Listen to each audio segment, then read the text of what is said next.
बिघ्नन के नाशक। श्री हर गोबिंद शुभ सुमत प्रकाशक। श्री हर राय नमो कर जोरी, नमो कर जोरी। श्री हर कृष्ण मनाए बहोरी।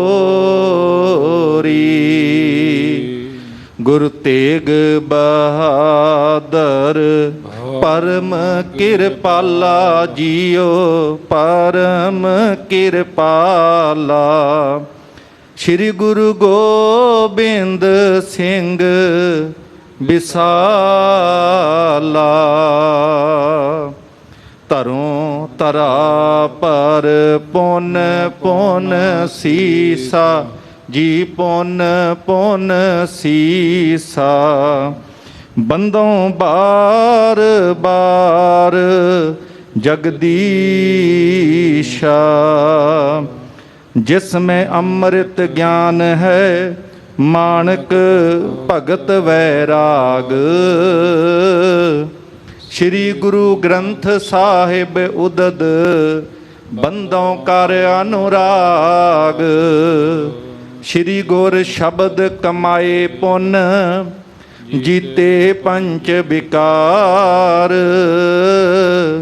तिन संतन को बंदना सिर चरणन पर तार। एक अंकारा सतगुरु ते प्रसाद सत होए। वाहिगुरु जी की फतेह बिघ्न बिनासन सोए। वाहिगुरु जी की फतेह बिघ्न बिनासन सोए। सतनाम श्री वाहिगुरु साहिब जी। सिख पिख कै सब करत हैं, मन मह अनुमाना। ਇਹ ਸਤਿਗੁਰ ਜੋ ਦਾ ਬਨ ਹੈ, ਹਾਨੈ ਰਿਪ ਪ੍ਰਾਨਾ। ਸਿੱਖ ਪਿਖ ਕੈ ਸਭ ਕਰਤ ਹੈ। ਵਾਹਿਗੁਰੂ ਜੀ ਕਾ ਖਾਲਸਾ, ਵਾਹਿਗੁਰੂ ਜੀ ਕੀ ਫਤਿਹ। ਚਵਰ ਛਤਰ ਤਖਤ ਦੇ ਮਾਲਕ, ਸਮੁੱਚੀ ਮਨੁੱਖਤਾ, ਸਰਵ ਕਾਇਨਾਤ ਦੇ ਰਹਿਬਰ, ਦਸਾਂ ਹੀ ਪਾਤਸ਼ਾਹੀਆਂ ਦੀ ਜੋਤ, ਸ਼ਬਦ ਬ੍ਰਹਮ, ਸ਼ਬਦ ਦਾ ਅਵਤਾਰ ਸਤਿਗੁਰੂ, ਧੰਨ ਧੰਨ ਸ਼੍ਰੀ ਗੁਰੂ ਗ੍ਰੰਥ ਸਾਹਿਬ ਮਹਾਰਾਜ ਜੀ ਦੀ ਮੁਬਾਰਕ ਗੋਦ ਦੇ ਵਿੱਚ ਦਿਨ ਦੇ ਚੌਥੇ ਪਹਿਰ ਗੁਰਦੁਆਰਾ ਮੰਜੀ ਸਾਹਿਬ ਦੀਵਾਨ ਹਾਲ ਸ਼੍ਰੀ ਅੰਮ੍ਰਿਤਸਰ, ਸ਼ਹੀਦਾਂ ਦੇ ਸਰਤਾਜ ਧੰਨ ਧੰਨ ਸ਼੍ਰੀ ਗੁਰੂ ਅਰਜਨ ਦੇਵ ਜੀ ਮਹਾਰਾਜ ਸਤਿਗੁਰਾਂ ਦੀ ਬਖਸ਼ਿਸ਼ ਨਾਲ ਨਿਵਾਜੇ ਪਾਵਨ ਪਵਿੱਤਰ ਅਸਥਾਨ ਵਿਖੇ ਸੱਜੇ ਹੋਏ ਦੀਵਾਨ ਦੀ ਹਾਜ਼ਰੀ ਭਰ ਰਹੀ ਸਤਿਕਾਰਯੋਗ ਸਤਿਗੁਰਾਂ ਦੀ ਸਾਜੀ ਨਿਵਾਜੀ ਸਾਧ ਸੰਗਤ, ਸਤਿਗੁਰਾਂ ਦਾ ਕੋਟਾਨ ਕੋਟ ਸ਼ੁਕਰਾਨਾ ਹੈ ਜੋ ਧੰਨ ਧੰਨ ਸ਼੍ਰੀ ਗੁਰੂ ਰਾਮਦਾਸ ਪਾਤਸ਼ਾਹ ਮਹਾਰਾਜ ਜੀ ਦੀ ਬਖਸ਼ਿਸ਼ ਸੱਚਖੰਡ ਸ਼੍ਰੀ ਹਰਿਮੰਦਰ ਸਾਹਿਬ ਸ਼੍ਰੀ ਦਰਬਾਰ ਸਾਹਿਬ ਦੇ ਦਰਸ਼ਨ ਦੀਦਾਰ ਕਰਕੇ ਪਾਵਨ ਗੁਰਬਾਣੀ ਨਾਲ ਜੁੜ ਕੇ ਗੁਰਦੁਆਰਾ ਮੰਜੀ ਸਾਹਿਬ ਦੀਵਾਨ ਹਾਲ ਵਿਖੇ ਹਾਜ਼ਰੀ ਭਰ ਕੇ ਰਸ ਭਿੰਨਾ ਕੀਰਤਨ ਆਪ ਜੀ ਬੜੇ ਪਿਆਰ ਦੇ ਨਾਲ ਸਰਵਣ ਕਰ ਰਹੇ ਸੋ ਸਾਧ ਸੰਗਤ ਹੁਣ ਸਮਾਂ ਹੈ ਪਾਵਨ ਗੁਰ ਇਤਿਹਾਸ ਦੀ ਲੜੀਵਾਰ ਕਥਾ ਵਿਚਾਰ ਦਾ, ਜੋ ਸ਼ਹੀਦਾਂ ਦੇ ਸਰਤਾਜ ਧੰਨ ਧੰਨ ਸ਼੍ਰੀ ਗੁਰੂ ਅਰਜਨ ਦੇਵ ਜੀ ਮਹਾਰਾਜ ਸਤਿਗੁਰਾਂ ਦੇ ਪਾਵਨ ਜੀਵਨ ਇਤਿਹਾਸ ਵਿੱਚੋਂ ਬੜੀ ਸ਼ਰਧਾ ਅਤੇ ਪ੍ਰੇਮ ਦੇ ਤਹਿਤ ਆਪ ਜੀ ਰੋਜ਼ਾਨਾ ਹੀ ਸਰਵਣ ਕਰਦੇ ਹੋ। ਕੱਲ੍ਹ ਲੜੀਵਾਰ ਪ੍ਰਸੰਗ ਚੱਲ ਰਿਹਾ ਸੀ ਕਿ ਧੰਨ ਗੁਰੂ ਰਾਮਦਾਸ ਪਾਤਸ਼ਾਹ ਮਹਾਰਾਜ ਜੀ ਦੇ ਵਿਚਕਾਰਲੇ ਸਪੁੱਤਰ ਅਤੇ ਧੰਨ ਧੰਨ ਸ਼੍ਰੀ ਗੁਰੂ ਅਰਜਨ ਦੇਵ ਜੀ ਮਹਾਰਾਜ ਜੀ ਦੇ ਵੱਡੇ ਭਰਾ ਬਾਬਾ ਮਹਾਦੇਵ ਜੀ, ਜਿਨ੍ਹਾਂ ਨੇ ਗੋਇੰਦਵਾਲ ਸਾਹਿਬ ਦੀ ਧਰਤੀ 'ਤੇ ਗੁਰੂ ਅਰਜਨ ਸਾਹਿਬ ਪਾਤਸ਼ਾਹ ਮਹਾਰਾਜ ਜੀ ਤੋਂ ਬ੍ਰਹਮ ਗਿਆਨ ਦੀ ਅਵਸਥਾ ਪ੍ਰਾਪਤ ਕੀਤੀ। ਭਾਵ ਹਰ ਪਾਸੇ ਬ੍ਰਹਮ ਹੀ ਬ੍ਰਹਮ ਦੇ ਦੀਦਾਰ ਕਰਦੇ ਹੈ। ਉਹ ਸਮਾਂ ਜਦੋਂ ਨਜ਼ਦੀਕ ਆ ਜਾਂਦਾ ਹੈ, ਜਦੋਂ ਸਰੀਰ ਛੱਡਣਾ ਹੈ, ਸਤਿਗੁਰੂ ਗੁਰੂ ਅਰਜਨ ਸਾਹਿਬ ਮਹਾਰਾਜ ਜੀ ਦੇ ਕੋਲ ਹੀ ਉਹ ਸਰੀਰ ਛੱਡ ਦਿੰਦੇ ਹੈ। ਸੰਗਤਾਂ ਸਾਰੀਆਂ ਹੀ ਜਿੱਥੇ ਗੁਰੂ ਕੀਆਂ ਸਿਫਤਾਂ ਕਰਦੀਆਂ ਨੇ, ਬਾਬਾ ਮਹਾਦੇਵ ਜੀ ਨੂੰ ਵੀ ਧੰਨ ਧੰਨ ਕਹਿੰਦੇ ਹਨ। ਸਤਿਗੁਰੂ ਗੁਰੂ ਅਰਜਨ ਸਾਹਿਬ ਪਾਤਸ਼ਾਹ ਮਹਾਰਾਜ, ਬਾਬਾ ਬੁੱਢਾ ਜੀ ਆਦਿਕ ਗੁਰਸਿੱਖ, ਬਾਬਾ ਮੋਹਰੀ ਜੀ, ਮੋਹਨ ਜੀ ਆਦਿਕ ਸਾਰਾ ਪਰਿਵਾਰ ਗੁਰਮਰਿਆਦਾ ਦੇ ਅਨੁਸਾਰ ਬਿਆਸਾ ਦਰਿਆ ਦੇ ਕਿਨਾਰੇ ਅੰਤਮ ਸੰਸਕਾਰ ਦੀ ਮਰਿਆਦਾ ਨਿਭਾਉਂਦੇ ਹਨ। ਇਸ ਤੋਂ ਬਾਅਦ ਜਿਹੜੀ ਇਹ ਮਰਿਆਦਾ ਨਿਭਾਉਂਦਿਆਂ ਕੁਝ ਸਮਾਂ ਸਤਿਗੁਰੂ ਪਾਤਸ਼ਾਹ ਮਹਾਰਾਜ ਗੋਇੰਦਵਾਲ ਸਾਹਿਬ ਦੀ ਧਰਤੀ ਤੇ ਰਹਿੰਦੇ ਨੇ। ਸਾਰੀਆਂ ਹੀ ਸੰਗਤਾਂ ਬਾਣੀ ਪੜ੍ਹਦੀਆਂ ਨੇ, ਵੈਰਾਗਮਈ ਸ਼ਬਦਾਂ ਦਾ ਗਾਇਨ ਹੁੰਦਾ ਹੈ। ਜੇ ਕਿਸੇ ਦਾ ਮਨ ਵੈਰਾਗ ਵਿੱਚ ਵੀ ਆਇਆ ਸੀ ਤੇ ਬਾਬਾ ਬੁੱਢਾ ਸਾਹਿਬ ਜੀ ਨੇ ਬੜੇ ਸੁੰਦਰ ਢੰਗ ਦੇ ਨਾਲ ਕਿ ਇਸ ਸੰਸਾਰ ਦੇ ਵਿੱਚ ਇਸ ਸਰੀਰ ਨੇ ਸਦਾ ਕਾਇਮ ਨਹੀਂ ਰਹਿਣਾ, ਇਹ ਪਰਮੇਸ਼ਰ ਦੀ ਕਲਾ ਖੇਡ ਹੈ, ਇਸੇ ਤਰ੍ਹਾਂ ਸੰਸਾਰ ਦੇ ਵਿੱਚ ਆਉਣਾ ਜਾਣਾ ਬਣਿਆ ਰਹਿੰਦਾ ਹੈ। ਸ਼ਬਦ ਤੇ ਬਾਣੀ ਦਾ ਭਰੋਸਾ ਦੇ ਕਰਕੇ ਭਾਣਾ ਮੰਨਣ ਦਾ ਤਰੀਕਾ ਵੀ ਸਮਝਾਇਆ ਹੈ। ਸੋ ਕੁਝ ਸਮਾਂ ਧੰਨ ਗੁਰੂ ਅਰਜਨ ਸਾਹਿਬ ਮਹਾਰਾਜ ਜਿਵੇਂ ਗੋਇੰਦਵਾਲ ਸਾਹਿਬ ਦੀ ਧਰਤੀ ਤੇ ਰਹਿੰਦੇ ਹੈ, ਉਪਰੰਤ ਸ਼੍ਰੀ ਅੰਮ੍ਰਿਤਸਰ ਸਾਹਿਬ ਦੇ ਇਸ ਪਾਵਨ ਅਸਥਾਨ ਤੇ ਗੁਰੂ ਕੀ ਨਗਰੀ ਦੇ ਵਿੱਚ ਆ ਕੇ ਭਾਗ ਲਾਉਂਦੇ ਹਨ। ਇੱਧਰ ਸਤਿਗੁਰੂ ਪਾਤਸ਼ਾਹ ਦੇ ਦਰ ਤੇ ਦੇਸ਼ ਵਿਦੇਸ਼ ਦੀਆਂ ਸੰਗਤਾਂ ਆਉਂਦੀਆਂ ਨੇ, ਮੂੰਹ ਮੰਗੀਆਂ ਮੁਰਾਦਾਂ ਪ੍ਰਾਪਤ ਕਰਦੀਆਂ ਨੇ। ਤੇ ਧੰਨ ਗੁਰੂ ਅਰਜਨ ਸਾਹਿਬ ਮਹਾਰਾਜ ਜੀ ਦੇ ਲਖਤੇ ਜਿਗਰ ਸਾਹਿਬਜ਼ਾਦੇ ਧੰਨ ਸ਼੍ਰੀ ਹਰਗੋਬਿੰਦ ਜੀ ਮਹਾਰਾਜ 10 ਕੁ ਵਰਿਆਂ ਦੀ ਸਰੀਰਕ ਆਰਬਲਾ ਹੈ। ਇਸ ਸਰੀਰਕ ਆਰਬਲਾ ਦੇ ਵਿੱਚ ਘੋੜੇ ਦੀ ਸਵਾਰੀ ਵੀ ਕਰਦੇ ਆ, ਸ਼ਸਤਰ ਵੀ ਚਲਾਉਂਦੇ ਨੇ, ਤੀਰ ਕਮਾਨ ਜਿਸ ਢੰਗ ਦੇ ਨਾਲ ਅਭਿਆਸ ਕਰਦੇ ਆ, ਸ਼ਿਕਾਰ ਖੇਡਣ ਵਾਸਤੇ ਜਾਂਦੇ ਆ। ਉਹ ਰੂਪ ਵੇਖ ਵੇਖ ਕੇ ਸੰਗਤਾਂ ਬੜੀਆਂ ਹੈਰਾਨ ਹੁੰਦੀਆਂ ਹਨ। ਇਹਦੇ ਨਾਲ ਨਾਲ ਉਹਨਾਂ ਦਾ ਸੁੰਦਰ ਸਰੂਪ ਹੈ, ਡੀਲ ਡੌਲ ਖੁੱਲ੍ਹਾ ਹੈ ਸ਼੍ਰੀ ਹਰਗੋਬਿੰਦ ਜੀ ਮਹਾਰਾਜ ਜੀ ਦਾ, ਜਿੱਥੇ ਉਹਨਾਂ ਦੇ ਸੁੰਦਰ ਸਰੂਪ, ਚੌੜੀ ਛਾਤੀ, ਵੀਰਾਂ ਵਾਲਾ ਸਰੂਪ ਸੀ, ਭਾਵ ਜਿਵੇਂ ਜੰਗ ਨਾਲ ਪਿਆਰ ਕਰਨ ਵਾਲਾ ਵੀਰ ਰਸ ਉਹਨੇ ਅਵਤਾਰ ਧਾਰਨ ਕੀਤਾ ਹੋਵੇ। ਇਸੇ ਤਰ੍ਹਾਂ ਸਤਿਗੁਰੂ ਪਾਤਸ਼ਾਹ ਮਹਾਰਾਜ ਜਿਵੇਂ ਜਿਵੇਂ ਇਹ ਸਮਾਂ ਬਤੀਤ ਹੋ ਰਿਹਾ ਹੈ, ਇਹ ਨਿਰਾਲੇ ਕੌਤਕ ਸ਼੍ਰੀ ਹਰਗੋਬਿੰਦ ਜੀ ਇਹ ਗੁਰੂ ਕੀ ਨਗਰੀ ਦੇ ਆਲੇ ਦੁਆਲੇ ਦੇ ਜਿੱਥੇ ਜੰਗਲੀ ਇਲਾਕੇ ਨੇ ਉੱਥੇ ਸ਼ਿਕਾਰ ਖੇਡਦੇ ਨੇ, ਸ਼ਸਤਰਾਂ ਦਾ ਅਭਿਆਸ ਕਰਦੇ ਹਨ। ਇਸ ਢੰਗ ਦੇ ਨਾਲ ਇਹ ਨਿਰਾਲੇ ਕਰਤੱਵ ਚੱਲ ਰਹੇ ਨੇ। ਨਾਲੇ ਬਾਣੀ ਵੀ ਪੜ੍ਹਦੇ ਨੇ, ਬਾਣੀ ਨਾਲ ਵੀ ਸਾਂਝ ਪਾਈ ਹੈ। ਸੰਤ ਤੇ ਸਿਪਾਹੀ ਦਾ ਸਰੂਪ ਉਹਨਾਂ ਦੇ ਜੀਵਨ ਵਿੱਚੋਂ ਉਜਾਗਰ ਹੋ ਰਿਹਾ। ਇਸ ਢੰਗ ਦੇ ਨਾਲ ਇੰਜ ਲੱਗ ਰਿਹਾ ਹੈ ਜਿਵੇਂ ਸ਼ਤਰੂਆਂ ਦਾ ਨਾਸ਼ ਕਰਨ ਵਾਸਤੇ ਸ਼੍ਰੀ ਹਰਗੋਬਿੰਦ ਜੀ ਮਹਾਰਾਜ ਆਪਣੇ ਹਾਵ ਭਾਵ ਦੇ ਰਾਹੀਂ ਉਹਨਾਂ ਦੇ ਉੱਪਰ ਆਪਣਾ ਪ੍ਰਭਾਵ ਪਾਉਣ ਦਾ ਯਤਨ ਕਰ ਰਹੇ ਨੇ। ਹੁਣ ਕਿਵੇਂ ਸਤਿਗੁਰੂ ਗੁਰੂ ਅਰਜਨ ਸਾਹਿਬ ਪਾਤਸ਼ਾਹ ਦੇ ਦਰ ਘਰ ਦੀਆਂ ਪ੍ਰੀਤਮਾਨ ਸੰਗਤਾਂ ਸ਼੍ਰੀ ਹਰਗੋਬਿੰਦ ਸਾਹਿਬ ਜੀ ਦੇ ਇਸ ਨਵੀਨ ਰੂਪ ਨੂੰ ਦੇਖ ਕੇ, ਕਿਉਂਕਿ ਪਹਿਲਾਂ ਇਹ ਸ਼ਸਤਰਾਂ ਦਾ ਅਭਿਆਸ ਏਡੇ ਵੱਡੇ ਪੱਧਰ ਤੇ ਨਹੀਂ ਸੀ, ਸ਼ਿਕਾਰ ਖੇਡਣ ਦਾ ਰਿਵਾਜ ਨਹੀਂ ਸੀ, ਇਸ ਢੰਗ ਦੇ ਨਾਲ ਤੀਰ ਕਮਾਨ ਚਲਾਉਣੇ, ਸ਼ਿਕਾਰ ਖੇਡਣੇ, ਘੋੜਿਆਂ ਦੀ ਸਵਾਰੀ ਕਰਨੀ, ਵੇਖ ਵੇਖ ਕੇ ਸੰਗਤਾਂ ਦੇ ਵਿੱਚ ਵੱਖੋ ਵੱਖਰੇ ਜਿਵੇਂ ਦੇ ਭਾਵ ਬਣਦੇ ਆ। ਜਿਵੇਂ ਜਿਵੇਂ ਦਾ ਅੰਦਾਜ਼ਾ ਸੰਗਤਾਂ ਲਾਉਂਦੀਆਂ ਨੇ ਗੁਰੂ ਹਰਗੋਬਿੰਦ ਸਾਹਿਬ ਮਹਾਰਾਜ ਜੀ ਦੇ ਆਉਣ ਵਾਲੇ ਜੀਵਨ ਦੇ ਸੰਬੰਧ ਦੇ ਵਿੱਚ, ਆਓ ਪਿਆਰ ਦੇ ਨਾਲ ਉਹ ਇਤਿਹਾਸ ਦਾ ਪ੍ਰਸੰਗ ਸਰਵਣ ਕਰਨ ਤੋਂ ਪਹਿਲਾਂ ਮਨ ਬਿਰਤੀਆਂ ਗੁਰੂ ਕੇ ਚਰਨਾਂ ਵਿੱਚ ਟਿਕਾਈਏ। ਦੇਸ਼ ਵਿਦੇਸ਼ ਤੋਂ ਸੰਗਤਾਂ ਆਪ ਜੀ ਸਾਰੇ ਹੀ ਮੀਡੀਆ ਚੈਨਲ ਰਾਹੀਂ ਜੁੜੇ ਹੋ, ਗੁਰਦੁਆਰਾ ਮੰਜੀ ਸਾਹਿਬ ਦੀਵਾਨ ਹਾਲ ਵਿਖੇ ਹਾਜ਼ਰੀ ਭਰ ਰਹੇ ਹੋ। ਮਨ ਗੁਰੂ ਚਰਨਾਂ ਵਿੱਚ ਸਾਡਾ ਟਿਕ ਸਕੇ, ਰਸਨਾ ਤੋਂ ਪਿਆਰ ਨਾਲ ਸਾਰੇ ਹੀ ਉਚਾਰਨ ਕਰੋ ਜੀ, ਸਤਨਾਮ ਸ਼੍ਰੀ ਵਾਹਿਗੁਰੂ ਸਾਹਿਬ ਜੀ। ਸਤਨਾਮ ਸ੍ਰੀ ਵਾਹਿਗੁਰੂ ਸਾਹਿਬ ਜੀ। ਸਿੱਖ ਪਿਖ ਕੈ ਸਭ ਕਰਤਾ ਹੈ, ਮਨ ਮਹਿ ਅਨੁਮਾਨਾ। ਹੁਣ ਜਿਹੜੇ ਜਿਹੜੇ ਸਿੱਖ ਧੰਨ ਸ਼੍ਰੀ ਹਰਗੋਬਿੰਦ ਜੀ ਮਹਾਰਾਜ ਦੇ ਸੁੰਦਰ ਸਰੂਪ ਤੇ ਨਿਰਾਲੇ ਕੌਤਕ ਵੇਖਦੇ ਨੇ, ਹਰ ਇੱਕ ਦੀ ਆਪੋ ਆਪਣੀ ਅਵਸਥਾ ਹੈ, ਆਪੋ ਆਪਣੇ ਢੰਗ ਦੇ ਨਾਲ ਅਨੁਮਾਨ ਲਾਉਂਦੇ ਨੇ। ਜਿਹੜੇ ਗੁਰੂ ਨੂੰ ਜਾਣਨ ਵਾਲੇ ਨੇ, ਗੁਰੂ ਦੇ ਨੇੜੇ ਨੇ, ਉਹਨਾਂ ਨੂੰ ਭੁਲੇਖਾ ਨਹੀਂ ਪੈ ਸਕਦਾ, ਪਰ ਜਿਹੜੇ ਗੁਰੂ ਨੂੰ ਪੂਰਨ ਰੂਪ ਵਿੱਚ ਨਹੀਂ ਜਾਣਦੇ, ਕੇਵਲ ਬਾਹਰਲਾ ਹੀ ਰੂਪ ਗੁਰੂ ਦਾ ਵੇਖਿਆ ਹੈ, ਕੇਵਲ ਬਾਹਰ ਦੀ ਮਰਿਆਦਾ ਜਿਨ੍ਹਾਂ ਨੇ ਦੇਖੀ ਹੈ, ਉਹਨਾਂ ਨੂੰ ਭੁਲੇਖਾ ਵੀ ਪੈ ਸਕਦਾ ਕਿ ਇਹ ਕਿਹੋ ਜਿਹਾ ਕਾਰਜ ਇਹਨਾਂ ਨੇ ਕਰ ਲਿਆ। ਸ਼ਸਤਰ ਪਕੜੇ, ਘੋੜਿਆਂ ਤੇ ਸਵਾਰੀ, ਤੀਰ ਕਮਾਨ ਦਾ ਅਭਿਆਸ ਕਰਦੇ। ਇਸ ਤਰ੍ਹਾਂ ਸਾਰੇ ਵੇਖ ਵੇਖ ਕੇ ਸਿੱਖ ਸੰਗਤਾਂ ਆਪੋ ਆਪਣੇ ਢੰਗ ਨਾਲ ਅਨੁਮਾਨ ਲਾਉਂਦੀਆਂ ਹਨ। ਇਹ ਸਤਿਗੁਰ ਜੋਦਾ ਬਣੈ ਹਾਨੈ ਰਿਪ ਪ੍ਰਾਨਾ। ਕਈ ਗੁਰਮੁਖ ਪਿਆਰੇ ਇਸ ਤਰੀਕੇ ਨਾਲ ਗੱਲ ਕਰਦੇ ਨੇ ਕਿ ਆਉਣ ਵਾਲੇ ਸਮੇਂ ਵਿੱਚ ਗੁਰੂ ਅਰਜਨ ਸਾਹਿਬ ਮਹਾਰਾਜ ਦੀ ਥਾਂ ਸ਼੍ਰੀ ਹਰਗੋਬਿੰਦ ਜੀ ਜੇ ਗੁਰਤਾ ਗੱਦੀ ਤੇ ਬੈਠੇ ਤੇ ਇਹ ਯੋਧੇ ਸਤਿਗੁਰੂ ਦੇ ਰੂਪ ਵਿੱਚ ਪ੍ਰਗਟ ਹੋਣਗੇ। ਇਹ ਮਹਾਨ ਯੋਧੇ ਬਣਨਗੇ ਤੇ ਦੁਸ਼ਮਣਾਂ ਦਾ, ਇਹ ਵੈਰੀਆਂ ਦਾ ਨਾਸ਼ ਕਰਨਗੇ। ਕੇਤਕ ਕਹੈ ਨ ਜੋਗਤਾ ਗੁਰ ਕੀ ਕਰਿਆ ਸੀ। ਜਿੱਥੇ ਚੜ੍ਹਦੀ ਕਲਾ ਦੀ ਸੋਚ ਵਾਲੇ ਕਈ ਹੁੰਦੇ ਨੇ, ਕਈ ਢਹਿੰਦੀ ਕਲਾ ਦੀਆਂ ਗੱਲਾਂ ਵੀ ਕਰਦੇ ਨੇ ਜਿਨ੍ਹਾਂ ਨੂੰ ਗੁਰੂ ਘਰ ਦੀਆਂ ਵਡਿਆਈਆਂ ਦੀ ਨਹੀਂ ਸੀ ਸਮਝ। ਕਈ ਇਸ ਤਰ੍ਹਾਂ ਗੱਲਾਂ ਕਰਦੇ ਨੇ। ਇਹ ਨਹੀਂ ਹੋ ਸਕਦਾ ਕਿ ਗੁਰਤਾ ਗੱਦੀ ਦੀ ਇਹ ਯੋਗਤਾ ਨਹੀਂ ਹੈ ਕਿ ਜਿਹਨੇ ਗੁਰਤਾ ਗੱਦੀ ਤੇ ਬੈਠਣਾ ਹੈ ਉਹ ਸ਼ਿਕਾਰ ਖੇਡੇ, ਘੋੜਿਆਂ ਦੀ ਸਵਾਰੀ ਕਰੇ, ਸ਼ਸਤਰਾਂ ਦਾ ਅਭਿਆਸ ਕਰੇ। ਅਜੇ ਤੱਕ 5 ਪਾਤਸ਼ਾਹੀਆਂ ਤੱਕ ਇਹ ਰੂਪ ਕਿਸੇ ਨੇ ਵੇਖਿਆ ਨਹੀਂ ਸੀ। ਇਸ ਕਰਕੇ ਉਹ ਇਦਾਂ ਦਾ ਅੰਦਾਜ਼ਾ ਲਾ ਕੇ ਕਹਿੰਦੇ ਨੇ ਕਿ ਗੁਰੂ ਘਰ ਦੀ ਇਹ ਯੋਗਤਾ ਨਹੀਂ ਕਿ ਘੋੜਿਆਂ ਦੀ ਸਵਾਰੀ ਕਰਨੀ ਹੈ, ਸ਼ਸਤਰਾਂ ਦਾ ਅਭਿਆਸ ਕਰਨਾ। ਇਸ ਤਰ੍ਹਾਂ ਦਾ ਕਾਰਜ ਗੁਰੂ ਘਰ 'ਚ ਨਹੀਂ ਹੋ ਸਕਦਾ ਹੈ। ਮਾਲਾ ਸੇਲੀ ਰਾਖਤੀ ਸੰਤਨ ਮਤ ਜੈਸੀ। ਕਿਉਂਕਿ ਇਹ ਤੇ ਗੁਰੂ ਨਾਨਕ ਦਾ ਘਰ ਤੇ ਸੰਤਾਂ ਦਾ ਮਾਰਗ ਹੈ, ਫਕੀਰਾਂ ਦਾ ਘਰ ਹੈ। ਤੇ ਇਸ ਘਰ ਵਿੱਚ ਮਾਲਾ ਪੜੀ ਹੋਵੇ, ਭਗਤੀ ਦਾ ਗੁਣ ਹੋਵੇ।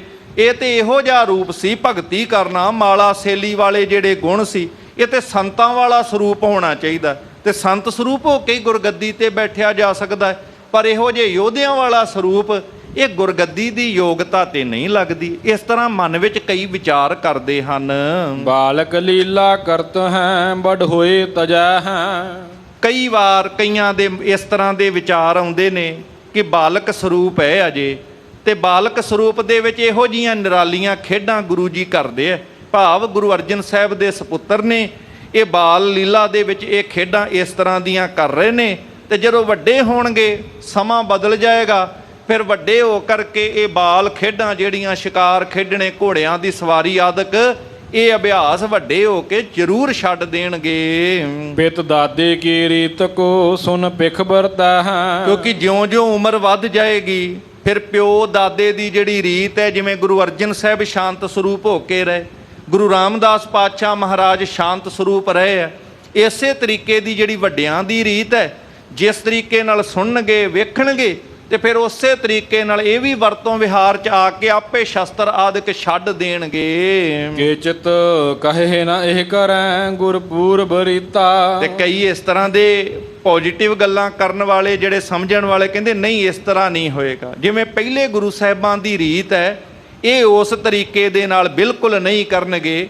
ਇਹ ਹੁਣ ਜਿਹੜਾ ਨਵਾਂ ਰੂਪ ਗੁਰੂ ਨਾਨਕ ਦੇ ਘਰ ਦਾ ਹੈ, ਇਹ ਹੁਣ ਸਿਪਾਹੀ ਦਾ ਵੀ ਸੁਮੇਲ ਜਿਹੜਾ ਹੈ, ਯੋਧੇ ਦਾ ਸੁਮੇਲ ਵੀ ਇਹ ਪ੍ਰਤੱਖ ਦੇਖਣ ਨੂੰ ਮਿਲੇਗਾ। ਦੀਪਤ ਪ੍ਰਤਾਪੀ ਤੇਜ ਤੇ ਸ਼ਸਤਰਣ ਮਹਿ ਪ੍ਰੀਤਾ। ਪਰ ਲੋਕ ਗੱਲਾਂ ਕਰਦੇ ਨੇ ਕਿ ਹੁਣ ਜਿਹੜੀ ਪਹਿਲੀ ਰੀਤ ਛੱਡ ਦੇਣਗੇ। ਕਿਉਂ?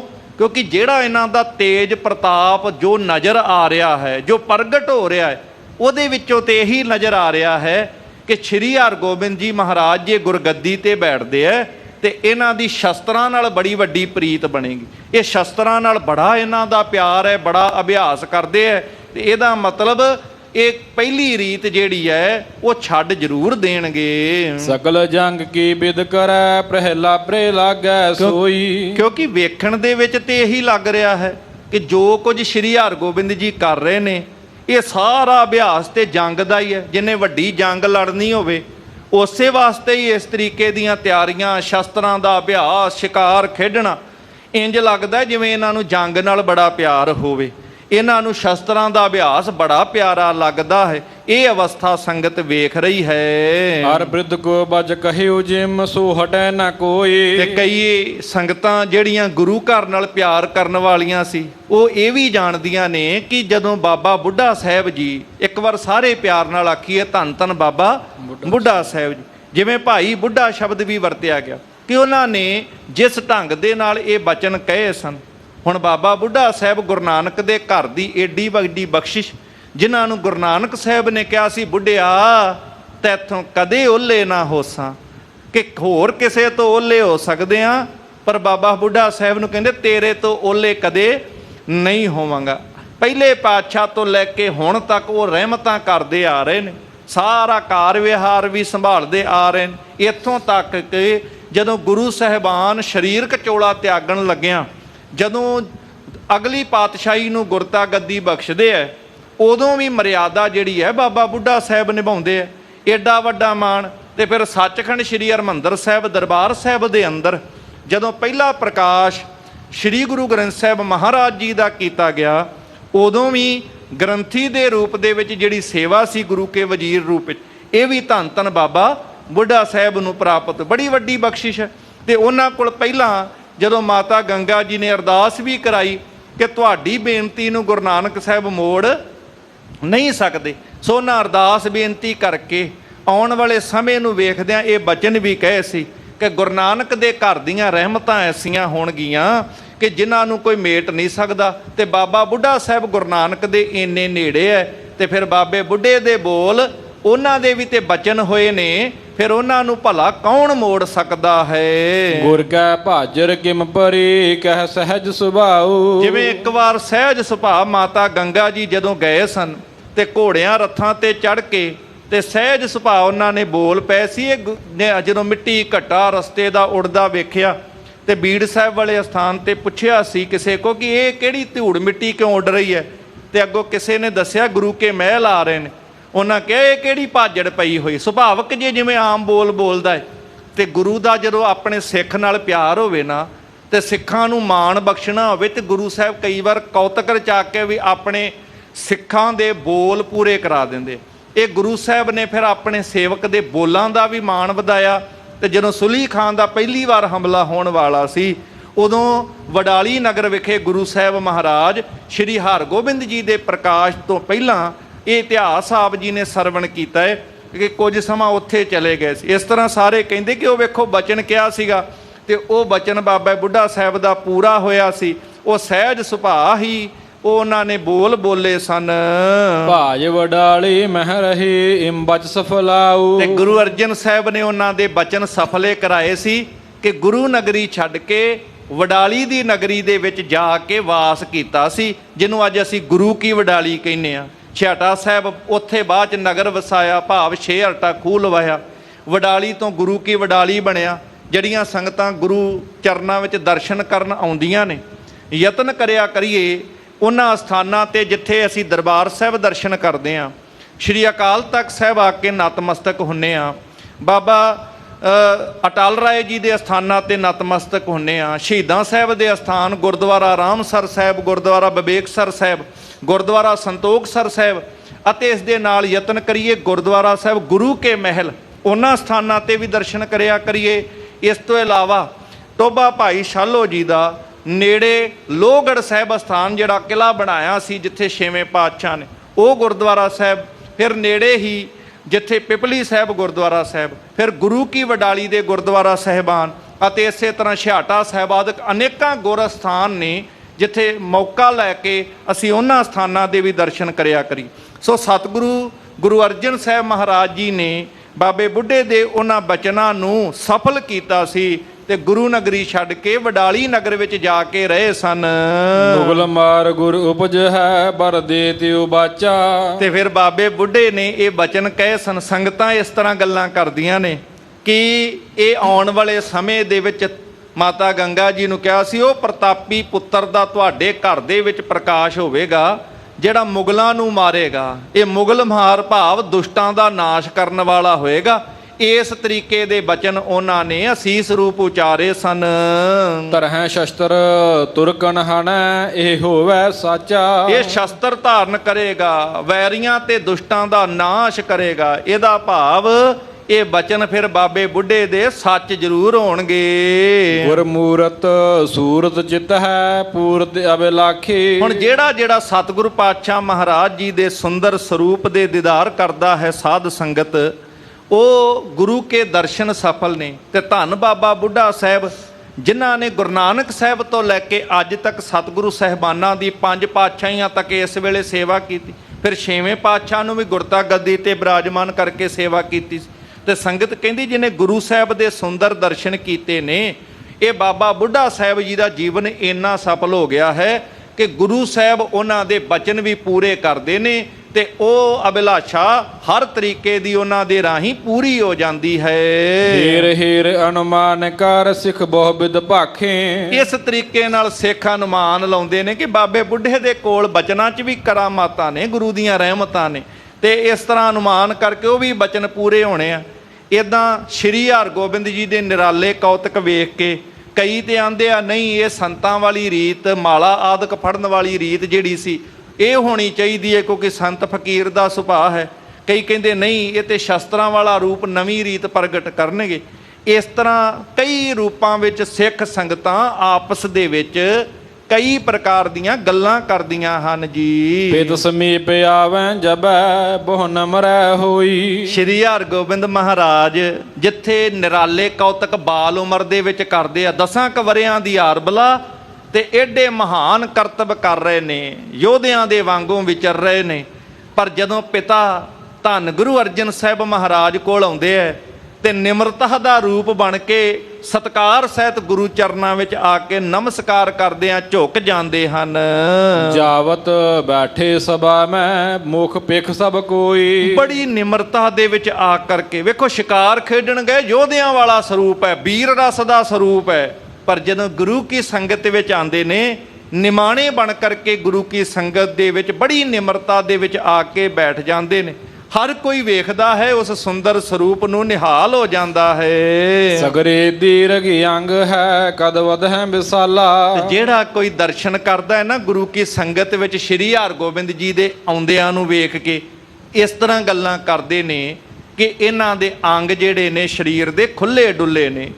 ਸਰੀਰ ਜਿਹੜਾ ਹੈ ਬਹੁਤ ਵੱਡਾ ਹੈ, ਭਾਵ ਸਰੀਰ ਦਿਨ ਰਾਤ ਕਰਕੇ ਵੱਧ ਰਿਹਾ ਹੈ। ਜਬ ਹੈ ਸ਼ਤਰੂ ਛਾਇਆ ਤਰੇ ਰਨ ਪਿਖੈ ਕਰਾਲਾ। ਹੁਣ ਉੱਚੇ ਉੱਚੇ ਮੋਢੇ ਨੇ, ਬਾਹਾਂ ਮਜ਼ਬੂਤ ਡੌਲੇ ਫੜਕਦੇ ਨੇ, ਮਜ਼ਬੂਤ ਬਾਹਾਂ, ਲੰਮੀਆਂ ਬਾਹਾਂ ਨੇ, ਚੌੜੀ ਛਾਤੀ ਹੈ, ਉੱਚਾ ਲੰਮਾ ਕੱਦ ਹੈ ਸ਼੍ਰੀ ਹਰਗੋਬਿੰਦ ਸਾਹਿਬ ਮਹਾਰਾਜ ਦਾ। ਤੇ ਇੰਨਾ ਸੁੰਦਰ ਤਾਕਤਵਰ ਬਲਵਾਨ ਸਰੂਪ ਵੇਖ ਕਰਕੇ ਸੰਗਤ ਇਸ ਤਰ੍ਹਾਂ ਕਹਿੰਦੀ ਹੈ ਇਹ ਜਿਵੇਂ ਸ਼ਤਰੂਆਂ ਨੂੰ, ਵੈਰੀਆਂ ਨੂੰ ਆਪਣੇ ਜੰਗ ਦੇ ਕੌਤਕਾਂ ਤੇ ਖੇਡਾਂ ਦੇ ਰਾਹੀਂ ਪ੍ਰਭਾਵਿਤ ਕਰਕੇ ਉਹਨਾਂ ਨੂੰ ਡਰਾਉਣ ਵਾਸਤੇ, ਭਾਵ ਉਹਨਾਂ ਤੇ ਆਪਣਾ ਪ੍ਰਭਾਵ ਪਾ ਰਹੇ ਹਨ। ਸ੍ਰੀ ਅਰਜਨ ਲੈ ਗੋਦ ਮੈਂ ਸਿਖਿਆ ਸਿਖਰਾਵੈ। ਇੱਧਰ ਧੰਨ ਗੁਰੂ ਅਰਜਨ ਸਾਹਿਬ ਮਹਾਰਾਜ, ਸਾਰੇ ਪਿਆਰ ਨਾਲ ਆਖੋ ਜੀ, ਧੰਨ ਧੰਨ ਸ਼੍ਰੀ ਗੁਰੂ ਅਰਜਨ ਦੇਵ ਜੀ ਮਹਾਰਾਜ, ਧੰਨ ਧੰਨ ਸ਼੍ਰੀ ਗੁਰੂ ਅਰਜਨ ਦੇਵ ਜੀ ਮਹਾਰਾਜ ਸਤਿਗੁਰੂ। ਜਦੋਂ ਸ਼੍ਰੀ ਹਰਗੋਬਿੰਦ ਜੀ ਆਉਂਦੇ ਨੇ ਨਾ, ਆਪਣੇ ਪੁੱਤਰ ਨੂੰ ਪਿਆਰ ਸਹਿਤ ਕਈ ਵਾਰ ਗੋਦ ਵਿੱਚ ਬਿਠਾ ਲੈਂਦੇ ਆ ਤੇ ਗੋਦ ਵਿੱਚ ਬਿਠਾ ਕੇ ਬੜੇ ਪਿਆਰ ਦੇ ਨਾਲ, ਜਿੱਥੇ ਸਿੱਖਾਂ ਨੂੰ ਪਿਆਰ ਨਾਲ ਸਿੱਖਿਆ ਦਿੰਦੇ ਨੇ ਨਾ, ਉੱਥੇ ਆਪਣੇ ਪੁੱਤਰ ਸ਼੍ਰੀ ਹਰਗੋਬਿੰਦ ਜੀ ਨੂੰ ਵੀ ਪਿਆਰ ਨਾਲ ਸਿੱਖਿਆ ਦੇ ਕੇ ਇਸ ਤਰ੍ਹਾਂ ਗੁਰਮਤਿ ਦੀ ਗੁੜਤੀ ਦਿੰਦਿਆਂ ਦ੍ਰਿੜ ਕਰਾ ਕੇ ਇਹ ਮਤ ਸਮਝਾਉਂਦੇ ਹਨ।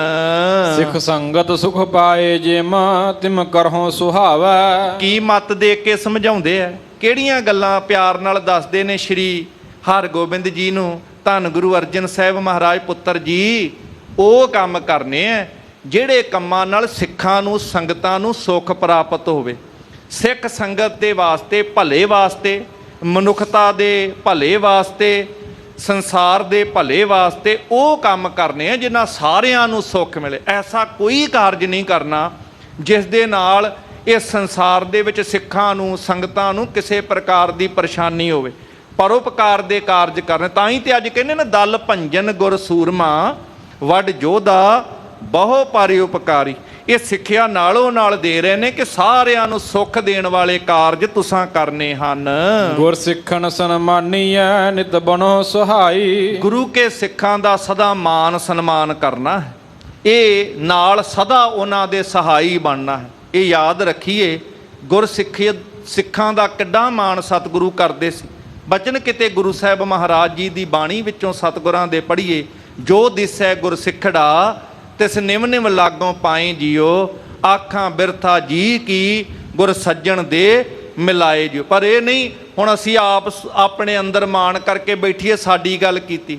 ਅਸੀਂ ਪਹਿਲਾਂ ਉਸ ਅਵਸਥਾ ਤੇ ਪਹੁੰਚੀਏ, ਦਾਤੇ ਕੋ ਆ ਕੇ ਰੋਜ਼ ਮੰਗਦੇ ਹਾਂ ਸਿੱਖਾਂ ਨੂੰ ਸਿੱਖੀ ਦਾਨ। ਦਾਤਾ ਜੀ ਸਾਨੂੰ ਸਿੱਖੀ ਦੀ ਦਾਤ ਬਖਸ਼ਿਸ਼ ਕਰ ਦਿਓ, ਕਿਉਂਕਿ ਬੜਾ ਵੱਡਾ ਮਾਣ ਹੈ ਸਿੱਖੀ ਦੀ ਇਹ ਦਾਤ ਜਿਹਨੂੰ ਪ੍ਰਾਪਤ ਹੋ ਜਾਂਦੀ ਹੈ। ਆਪਣੇ ਪਰਿਵਾਰਾਂ ਵਾਸਤੇ, ਆਪਣੇ ਬੱਚਿਆਂ ਵਾਸਤੇ ਜਿੱਥੇ ਤੰਦਰੁਸਤੀਆਂ ਮੰਗਦੇ ਹਾਂ, ਕਾਰੋਬਾਰ ਮੰਗਦੇ ਹਾਂ, ਹੋਰ ਅਨੇਕਾਂ ਚੀਜ਼ਾਂ ਮੰਗਦੇ ਹਾਂ, ਭਾਵਨਾ ਨਾਲ ਟਿਕ ਕੇ ਇਹ ਦਾਤ ਜ਼ਰੂਰ ਮੰਗਿਆ ਕਰੀਏ। ਦਾਤਾ ਜੀ ਸਾਡੇ ਪਰਿਵਾਰਾਂ ਦੀ ਸਿੱਖੀ ਨਿਭ ਜਾਏ, ਸਿੱਖੀ ਕੇਸਾਂ ਸਵਾਸਾਂ ਸੰਗ ਨਿਭ ਜਾਏ, ਸਿੱਖੀ ਦੀ ਦਾਤ ਜ਼ਰੂਰ ਮੰਗਿਆ ਕਰੀਏ। ਸਤਿਗੁਰੂ ਜੀ ਸਿੱਖਾਂ ਨੂੰ ਬੜਾ ਮਾਣ ਕਰਦੇ ਹੈ ਤੇ ਖਾਸ ਤੌਰ ਤੇ ਇਹ ਗੱਲ ਸਮਝਾਉਂਦੇ ਐ ਕਿ ਸਿੱਖਾਂ ਦਾ ਹਮੇਸ਼ਾ ਮਾਣ ਸਤਿਕਾਰ ਬਣਾਈ ਰੱਖਣਾ। ਸ੍ਰੀ ਨਾਨਕ ਆਦਿਕ ਗੁਰੂ ਇਹ ਰੀਤ ਚਲਾਈ। ਇਹ ਸਿੱਖੀ ਦੀ ਜਿਹੜੀ ਰੀਤ ਹੈ, ਗੁਰੂ ਨਾਨਕ ਸਾਹਿਬ ਮਹਾਰਾਜ ਆਦਿਕ ਗੁਰੂ, ਗੁਰੂ ਅੰਗਦ ਸਾਹਿਬ ਮਹਾਰਾਜ, ਗੁਰੂ ਅਮਰਦਾਸ ਜੀ, ਗੁਰੂ ਰਾਮਦਾਸ ਜੀ ਤੇ ਪੰਜਵੇਂ ਪਾਤਸ਼ਾਹ ਸ੍ਰੀ ਗੁਰੂ ਅਰਜਨ ਸਾਹਿਬ ਮਹਾਰਾਜ ਤੇ ਆਪ ਹੀ ਬਚਨ ਕਰਕੇ ਸਮਝਾ ਰਹੇ ਸੀ ਕਿ ਗੁਰੂ ਨਾਨਕ ਸਾਹਿਬ ਬਾਕੀ ਗੁਰੂ ਸਾਹਿਬਾਨਾਂ ਨੇ ਇਹ ਸਿੱਖੀ ਦੀ ਨਿਰਮਲ ਤੇ ਨਿਰਾਲੀ ਰੀਤ ਜਿਹੜੀ ਹੈ ਚਲਾਉਣਾ ਕੀਤੀ ਹੈ। ਗੁਰਬਾਣੀ ਬਹੁ ਕੰਠ ਕਰ ਉਠ ਪ੍ਰਾਤਿ ਉਚਾਰੋ। ਪਰ ਇਹ ਸਿੱਖੀ ਅੰਦਰ ਦ੍ਰਿੜ ਹੋਏਗੀ, ਸਿੱਖੀ ਸਿੱਖਿਆ ਗੁਰ ਵਿਚਾਰ, ਤੇ ਗੁਰੂ ਕੀ ਵਿਚਾਰ ਬਾਣੀ ਦੇ ਰਾਹੀਂ ਪਤਾ ਲੱਗੇਗੀ। ਬਾਣੀ ਗੁਰੂ, ਗੁਰੂ ਹੈ ਬਾਣੀ, ਵਿੱਚ ਬਾਣੀ ਅੰਮ੍ਰਿਤ ਸਾਰੇ, ਗੁਰ ਬਾਣੀ ਕਹੈ ਸੇਵਕ ਜਨ ਮਾਨੈ, ਪ੍ਰਤੱਖ ਗੁਰੂ ਨਿਸਤਾਰੇ। ਹੁਣ ਇਹ ਅੰਮ੍ਰਿਤ ਬਾਣੀ ਹਰ ਹਰ ਤੇਰੀ, ਸੁਣ ਸੁਣ ਹੋਵੇ ਪਰਮਗਤ ਮੇਰੀ, ਧੁਰ ਕੀ ਬਾਣੀ ਆਈ ਤਿਨ ਸਗਲੀ ਚਿੰਤ ਮਿਟਾਈ। ਇਹ ਅੰਮ੍ਰਿਤ ਬਚਨ ਜਿਹੜੇ ਨਿਰੰਕਾਰ ਦੇ ਘਰ ਦੇ ਨੇ, ਉਹ ਪਰਮੇਸ਼ਰ ਦੇ ਦਰ ਘਰ ਦੇ ਜਿਹੜੇ ਬਚਨ ਨੇ, ਇਹ ਆਪਣੇ ਪੁੱਤਰ ਸ਼੍ਰੀ ਹਰਗੋਬਿੰਦ ਜੀ ਨੂੰ ਵੇਖੋ ਸਮਝਾ ਰਹੇ ਨੇ ਧੰਨ ਗੁਰੂ ਅਰਜਨ ਸਾਹਿਬ ਮਹਾਰਾਜ ਕਿ ਗੁਰਬਾਣੀ ਨੂੰ ਬਹੁਤ ਕੰਠ ਕਰਿਆ ਕਰੋ। ਰੋਜ਼ ਬਾਣੀ ਕੰਠ ਕਰਨੀ ਹੈ। ਰੋਜ਼ਾਨਾ ਉੱਠ ਕੇ ਜੇ ਕੰਠ ਕਰਨ ਵਾਸਤੇ ਇਹਨੂੰ ਪਿਆਰ ਨਾਲ ਪੜ੍ਹ ਕੇ ਇਹਦਾ ਉਚਾਰਨ ਕਰਿਆ ਕਰੋ ਰੋਜ਼। ਅਸੀਂ ਵੀ ਆਪਣੇ ਬੱਚਿਆਂ ਨੂੰ ਇਹ ਪ੍ਰੇਰਨਾ ਦਿਆ ਕਰੀਏ, ਬੱਚਿਓ ਆਪ ਉੱਠਿਆ ਕਰੋ ਅੰਮ੍ਰਿਤ ਵੇਲੇ, ਉੱਠ ਕੇ ਬਾਣੀ ਪੜ੍ਹ ਕੇ, ਬੋਲ ਬੋਲ ਕੇ ਬਾਣੀ ਪੜ੍ਹਿਓ, ਉਚਾਰਨ ਕਰ ਕਰਕੇ ਬਾਣੀ ਪੜ੍ਹੀਏ ਤਾਂ ਕਿ ਬਾਣੀ ਸਾਨੂੰ ਕੰਠ ਹੋ ਸਕੇ। ਇੱਕ ਇੱਕ ਪੰਕਤੀ ਕਰਕੇ ਵੀ ਕਿਤੇ ਯਤਨ ਕਰੀਏ ਤੇ ਮਹੀਨੇ 'ਚ ਕਿੰਨੀ ਬਾਣੀ ਕੰਠ ਹੋ ਜਾਏ। ਇੱਕ ਇੱਕ ਸ਼ਬਦ ਕੰਠ ਕਰੀਏ ਤੇ ਮਹੀਨੇ 'ਚ ਕਿੰਨੇ ਸ਼ਬਦ ਕੰਠ ਹੋ ਜਾਣ। ਇਹ ਯਤਨ ਕਰੀਏ, ਅਭਿਆਸ ਕਰੀਏ, ਰੋਜ਼ ਇੱਕ ਪੰਕਤੀਆਂ ਦੋ ਪੰਕਤੀਆਂ ਹੀ ਭਾਵੇਂ ਯਾਦ ਕਰਿਆ ਕਰੀਏ। ਇਹ ਨੇਮ ਸਤਿਗੁਰੂ ਸਾਨੂੰ ਸਾਰਿਆਂ ਨੂੰ ਬਖਸ਼ਿਸ਼ ਕਰਨ ਤੇ ਸ਼੍ਰੀ ਹਰਗੋਬਿੰਦ ਜੀ ਨੂੰ ਵੀ ਧੰਨ ਗੁਰੂ ਅਰਜਨ ਸਾਹਿਬ ਪਿਆਰ ਨਾਲ ਕਹਿੰਦੇ ਨੇ ਰੋਜ਼ ਅੰਮ੍ਰਿਤ ਵੇਲੇ ਉੱਠ ਕੇ ਬਾਣੀ ਪੜ੍ਹਨੀ ਹੈ ਤੇ ਬਾਣੀ ਕੰਠ ਵੀ ਕਰਨੀ ਹੈ। ਕੀਰਤਨ ਸੁਨੋ ਸੁਨੇਹ ਤੇ ਨਿਜ ਧਰਮ ਸੰਭਾਰੋ। ਫਿਰ ਨਾਲ ਇਹ ਕੀਰਤਨ ਜਿੱਥੇ ਹੋ ਰਿਹਾ ਹੈ, ਆਸਾ ਕੀ ਵਾਰ ਦਾ ਕੀਰਤਨ, ਹੋਰ ਬਾਣੀਆਂ ਦਾ ਕੀਰਤਨ, ਧਿਆਨ ਨਾਲ ਸੁਣੋ ਪਿਆਰ ਲਾ ਕਰਕੇ। ਆਪਣੇ ਧਰਮ ਦੀ, ਆਪਣੇ ਫਰਜ਼ ਦੀ ਸੰਭਾਲਣਾ ਕਰਨੀ ਕਰੋ। ਧਰਮ ਵਿੱਚ ਪੱਕਿਆ ਰਹਿਣਾ। ਸਰਬ ਧਰਮ ਮੈਂ ਸ੍ਰੇਸ਼ਟ ਧਰਮ, ਹਰ ਕੋ ਨਾਮ ਜਪ ਨਿਰਮਲ ਕਰਮ। ਜਾਮ ਜਾਮਨੀ ਜਾਗੀਐ ਮੱਜਨ ਕਰ ਲੀਜੈ। ਕਿਵੇਂ ਅਸੀਂ ਆਪਣੇ ਬੱਚਿਆਂ ਨੂੰ ਸਮਝਾਉਣਾ ਹੈ, ਇਹ ਇਤਿਹਾਸ ਵਿੱਚੋਂ ਸਾਨੂੰ ਪ੍ਰੇਰਨਾ ਮਿਲਦੀ ਹੈ। ਇਹ ਕੇਵਲ ਕੰਨ ਰਸ ਨਹੀਂ ਕਿ ਕੇਵਲ ਸੁਣਨਾ ਹੈ। ਜਿੱਥੇ ਸੁਣਦੇ ਹਾਂ ਉਹਨੂੰ ਸਮਝਣਾ ਵੀ ਹੈ ਕਿ ਅਸੀਂ ਆਪਣੇ ਬੱਚਿਆਂ ਨੂੰ ਕਿਸ ਤਰੀਕੇ ਨਾਲ ਗੁਰੂ ਦੇ ਲੜ ਲਾਉਣਾ ਹੈ, ਕਿਵੇਂ ਰੋਜ਼ਾਨਾ ਪ੍ਰੇਰ ਕੇ ਸਿੱਖਿਆ ਦੇਣੀ। ਵੇਖੋ ਆਪ ਸ਼੍ਰੀ ਹਰਗੋਬਿੰਦ ਮਹਾਰਾਜ ਬੜੀਆਂ ਬਖਸ਼ਿਸ਼ਾਂ ਰਹਿਮਤਾਂ ਦੇ ਮਾਲਕ ਨੇ, ਪਰ ਸਾਡੇ ਰਾਹੀਂ ਪੂਰਨੇ ਪਾਉਣ ਵਾਸਤੇ ਗੁਰੂ ਅਰਜਨ ਸਾਹਿਬ ਇੱਦਾਂ ਸਿੱਖਿਆ ਦਿੰਦੇ ਹੈ। ਤੇ ਉਹ ਸਿੱਖਿਆ ਮਹਾਂਕਵੀ ਸੰਤੋਖ ਸਿੰਘ ਜੀ ਨੇ ਬੜੇ ਸੁੰਦਰ ਢੰਗ ਨਾਲ ਕਲਮਬੰਦ ਕੀਤੀ ਹੈ ਕਿ ਬੜੇ ਪਿਆਰ ਨਾਲ ਫਿਰ ਕਹਿੰਦੇ ਨੇ, ਪੁੱਤਰ ਜੀ ਰੋਜ਼ਾਨਾ ਜਾਮ ਜਾਗਨੀ, ਇੱਕ ਪਹਿਰ ਰਾਤ ਜਦੋਂ ਰਹਿੰਦੀ ਹੋਵੇ ਉਦੋਂ ਉੱਠ ਜਾਣਾ ਹੈ। ਉੱਠ ਕੇ ਪਹਿਲਾਂ ਤਨ ਦਾ ਇਸ਼ਨਾਨ ਕਰਨਾ ਹੈ। ਸਭ ਤੇ ਕਰੋ ਇਕੰਤ ਮਨ ਪ੍ਰਭ ਸਿਮਰਨ ਕੀਜੈ। ਜਿੱਥੇ ਇਸ਼ਨਾਨ ਆਦਿਕ ਕਰਨਾ ਹੈ ਤਨ ਦਾ ਪਾਣੀ ਨਾਲ, ਮਨ ਦਾ ਬਾਣੀ ਨਾਲ, ਇਸੇ ਤਰੀਕੇ ਦੇ ਨਾਲ ਮਨ ਦਾ ਇਸ਼ਨਾਨ ਕਰਾਉਣ ਵਾਸਤੇ ਇਕਾਂਤ ਇਕਾਗਰ ਅਵਸਥਾ ਵਿੱਚ ਮਨ ਨੂੰ ਟਿਕਾ ਕੇ, ਭਾਵ ਪ੍ਰਭੂ ਦਾ ਸਿਮਰਨ ਕਰਨਾ ਹੈ। ਇਕਾਗਰਤਾ ਬਣਾ ਕੇ ਪ੍ਰਭੂ ਦਾ ਸਿਮਰਨ ਕਰਨਾ। ਕਈ ਵੀਰ ਭੈਣ ਇਹ ਬੋਲ ਬਚਨ ਕਈ ਵਾਰ ਸਵਾਲ ਕਰਦੇ ਐ ਸੰਗਤਾਂ ਵੱਲੋਂ ਕਿ ਸਿਮਰਨ ਤੇ ਕਰੀਏ ਪਰ ਮਨ ਨਹੀਂ ਟਿਕਦਾ, ਮਨ ਟਿਕੇ ਤੇ ਸਿਮਰਨ ਕਰੀਏ। ਇਹ ਸਵਾਲ ਵੀ ਕਈ ਵਾਰ ਸੰਗਤ ਜੀ ਇਵੇਂ ਦਾ ਹੀ ਹੁੰਦਾ ਹੈ, ਜਿਵੇਂ ਡਾਕਟਰ ਕੋ ਜਾ ਕੇ ਕਹੀਏ ਡਾਕਟਰ ਸਾਹਿਬ ਰੋਗ ਲੱਗਾ ਹੈ, ਇਹ ਰੋਗ ਦਾ ਇਲਾਜ ਕਰ ਦਿਓ। ਡਾਕਟਰ ਸਾਹਿਬ ਨੇ ਕਹਿਣਾ ਇੱਦਾਂ ਕਰੋ, ਆਹ ਦਵਾਈ ਲੈ ਜਾਓ, ਕੁਝ ਗੱਲਾਂ ਦਾ ਪਰਹੇਜ਼ ਕਰਨਾ ਹੈ ਚੀਜ਼ਾਂ ਦਾ, ਤੇ ਦਵਾਈ ਨੇਮ ਨਾਲ ਖਾਣੀ ਹੈ। 5-10 ਦਿਨ ਜਾ ਕੇ ਫਿਰ ਡਾਕਟਰ ਦੇ ਕੋਲ ਜਾ ਕੇ ਕਹੀਏ ਵੈਦ ਜੀ ਡਾਕਟਰ ਸਾਹਿਬ ਰੋਗ ਨਹੀਂ ਠੀਕ ਹੋਇਆ, ਉਹਨੇ ਸਵਾਲ ਕਰਨਾ ਦਵਾਈ ਖਾਧੀ ਹੈ? ਅਸੀਂ ਹੌਲੀ ਜੀ ਨਾ ਵਿੱਚ ਸਿਰ ਹਿਲਾਈਏ, ਦਵਾਈ ਨਹੀਂ ਜੇ ਕੋਈ ਖਾਧੀ। ਇੱਕ ਕੰਮ ਕਰੋ, ਪਹਿਲਾਂ ਰੋਗ ਠੀਕ ਕਰ ਦਿਓ, ਡਾਕਟਰ ਸਾਹਿਬ ਬਾਅਦ 'ਚ ਦਵਾਈ ਖਾ ਲਾਂਗੇ। ਤਾਂ ਡਾਕਟਰ ਨੇ ਆਖਣਾ ਭਲਿਆ ਦਵਾਈ ਦਿੱਤੀ ਤਾਂ ਏ ਕਿ ਰੋਗ ਲੱਗਾ, ਰੋਗ ਨੂੰ ਠੀਕ ਕਰਨ ਵਾਸਤੇ ਤੇ ਦਵਾਈ ਹੈ। ਸਾਡੇ ਮਨ ਦਾ ਰੋਗ ਹੈ, ਮਨ ਦੀ ਭਟਕਣਾ। ਇਹ ਮਨ ਨੂੰ ਇਕਾਗਰ ਕਰਨ ਵਾਸਤੇ ਤੇ ਬਾਣੀ ਹੈ, ਸਿਮਰਨ ਹੈ। ਜਿਉਂ-ਜਿਉਂ ਸਿਮਰਨ ਕਰਾਂਗੇ, ਜਿਉਂ-ਜਿਉਂ ਬਾਣੀ ਪੜ੍ਹਾਂਗੇ, ਇਹ ਮਨ ਦੀ ਭਟਕਣਾ ਦਾ ਰੋਗ ਖਤਮ ਹੋ ਜਾਏਗਾ, ਮਨ ਟਿਕ ਜਾਏਗਾ। ਮਨ ਨੂੰ ਬਾਣੀ ਨੇ ਟਿਕਾਉਣਾ ਹੈ, ਸਿਮਰਨ ਨੇ ਟਿਕਾਉਣਾ ਹੈ, ਕੀਰਤਨ ਨੇ ਟਿਕਾਉਣਾ ਹੈ। ਇਸ ਕਰਕੇ ਮਨ ਨੂੰ ਟਿਕਾਉਣ ਵਾਸਤੇ ਸਿਮਰਨ ਕਰਨਾ ਹੈ। ਹੌਲੀ ਹੌਲੀ ਸਿਮਰਦਿਆਂ ਜਿੱਡਾ ਵੱਡਾ ਰੋਗ ਓਨਾ ਲੰਮਾ ਦਵਾਈ ਖਾਣੀ ਪੈਂਦੀ ਹੈ। ਇਸੇ ਤਰ੍ਹਾਂ ਜਿੰਨੀ ਮਨ ਦੀ ਵੱਧ ਭਟਕਣਾ ਹੈ ਉਹ ਹੌਲੀ ਹੌਲੀ ਸਮਾਂ ਲੱਗਦਾ। ਕਈਆਂ ਦਾ ਦਿਹਾੜੀ 'ਚ ਹੀ ਵਸ ਆ ਜਾਂਦਾ, ਕਈਆਂ ਨੂੰ ਲੰਮੀ ਸਾਧਨਾ ਕਰਨੀ ਪੈਂਦੀ ਹੈ। ਇਹ ਸਿਮਰਨ ਰੋਜ਼ ਕਰਨਾ ਹੈ, ਇਹ ਅਭਿਆਸ ਰੋਜ਼ ਕਰਨਾ ਹੈ। ਕੌਣ ਕਹਿ ਰਹੇ ਨੇ? ਧੰਨ ਗੁਰੂ ਅਰਜਨ ਸਾਹਿਬ ਸ਼੍ਰੀ ਹਰਗੋਬਿੰਦ ਸਾਹਿਬ ਮਹਾਰਾਜ ਨੂੰ। ਚਿਤਵਹੁ ਆਪਨ ਸਰੂਪ ਕੋ ਸਤ ਚਿਤੀ ਆਨੰਦਾ। ਫਿਰ ਆਪਣੇ ਨਿੱਜ ਸਰੂਪ ਦਾ ਧਿਆਨ ਕਰਨਾ। ਸਾਡਾ ਨਿੱਜ ਸਰੂਪ ਕੀ ਹੈ? ਕੀ ਅਸੀਂ ਸਰੀਰ ਆ? ਕਿ ਆ ਹਾੜ ਮਾਸ ਨਾੜੀ ਕਾ ਪਿੰਜਰ ਆ? ਸਤਿਗੁਰੂ ਬਾਣੀ 'ਚ ਕਹਿੰਦੇ ਮਨ ਤੂੰ ਜੋਤ ਸਰੂਪ ਹੈ, ਆਪਣਾ ਮੂਲ ਪਛਾਣ, ਆਪਣੇ ਨਿੱਜ ਸਰੂਪ ਨੂੰ ਜਾਣ।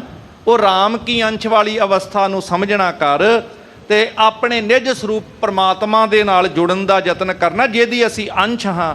ਕਹਿੰਦੇ ਉਹਨੂੰ ਰੋਜ਼ ਪਛਾਣੋ, ਜਿਹੜਾ ਸਤ ਚਿੱਤ ਆਨੰਦ ਸਰੂਪ ਪਰਮਾਤਮਾ ਹੈ, ਉਹਦਾ ਧਿਆਨ ਧਰਨਾ ਹੈ। ਦਿਵਸ ਚੜੇ ਦਿਹੁ ਦਰਸਕੋ ਚਹ ਸੰਗਤ ਬ੍ਰਿੰਦਾ। ਫਿਰ ਇਸ ਤਰ੍ਹਾਂ ਜਦੋਂ ਦਿਨ ਚੜੇ ਤੇ ਦਿਨ ਚੜੇ ਸਮੇਂ ਸੰਗਤਾਂ ਦੇ ਨਾਲ ਮੇਲ ਜੋਲ ਕਰਨਾ ਹੈ, ਵਿਚਾਰ ਚਰਚਾ ਵੀ ਕਰਨੀ ਹੈ। ਯਤਨ ਕਰਿਆ ਕਰੀਏ ਜਿੱਥੇ ਇਕਾਗਰਤਾ ਨਾਲ ਆਪ ਨਿਤਨੇਮ ਕਰਨਾ ਹੈ, ਸਿਮਰਨ ਕਰਨਾ ਹੈ, ਉੱਥੇ ਸੰਗਤ ਦੇ ਵਿੱਚ ਵੀ ਬੈਠਣਾ ਹੈ। ਜਿਵੇਂ ਆਪ ਜੀ ਇਸ ਵੇਲੇ ਜੁੜੇ ਹੋ, ਕੋਈ ਅੰਮ੍ਰਿਤ ਵੇਲੇ ਸੰਗਤਾਂ ਜੁੜਦੀਆਂ ਨੇ।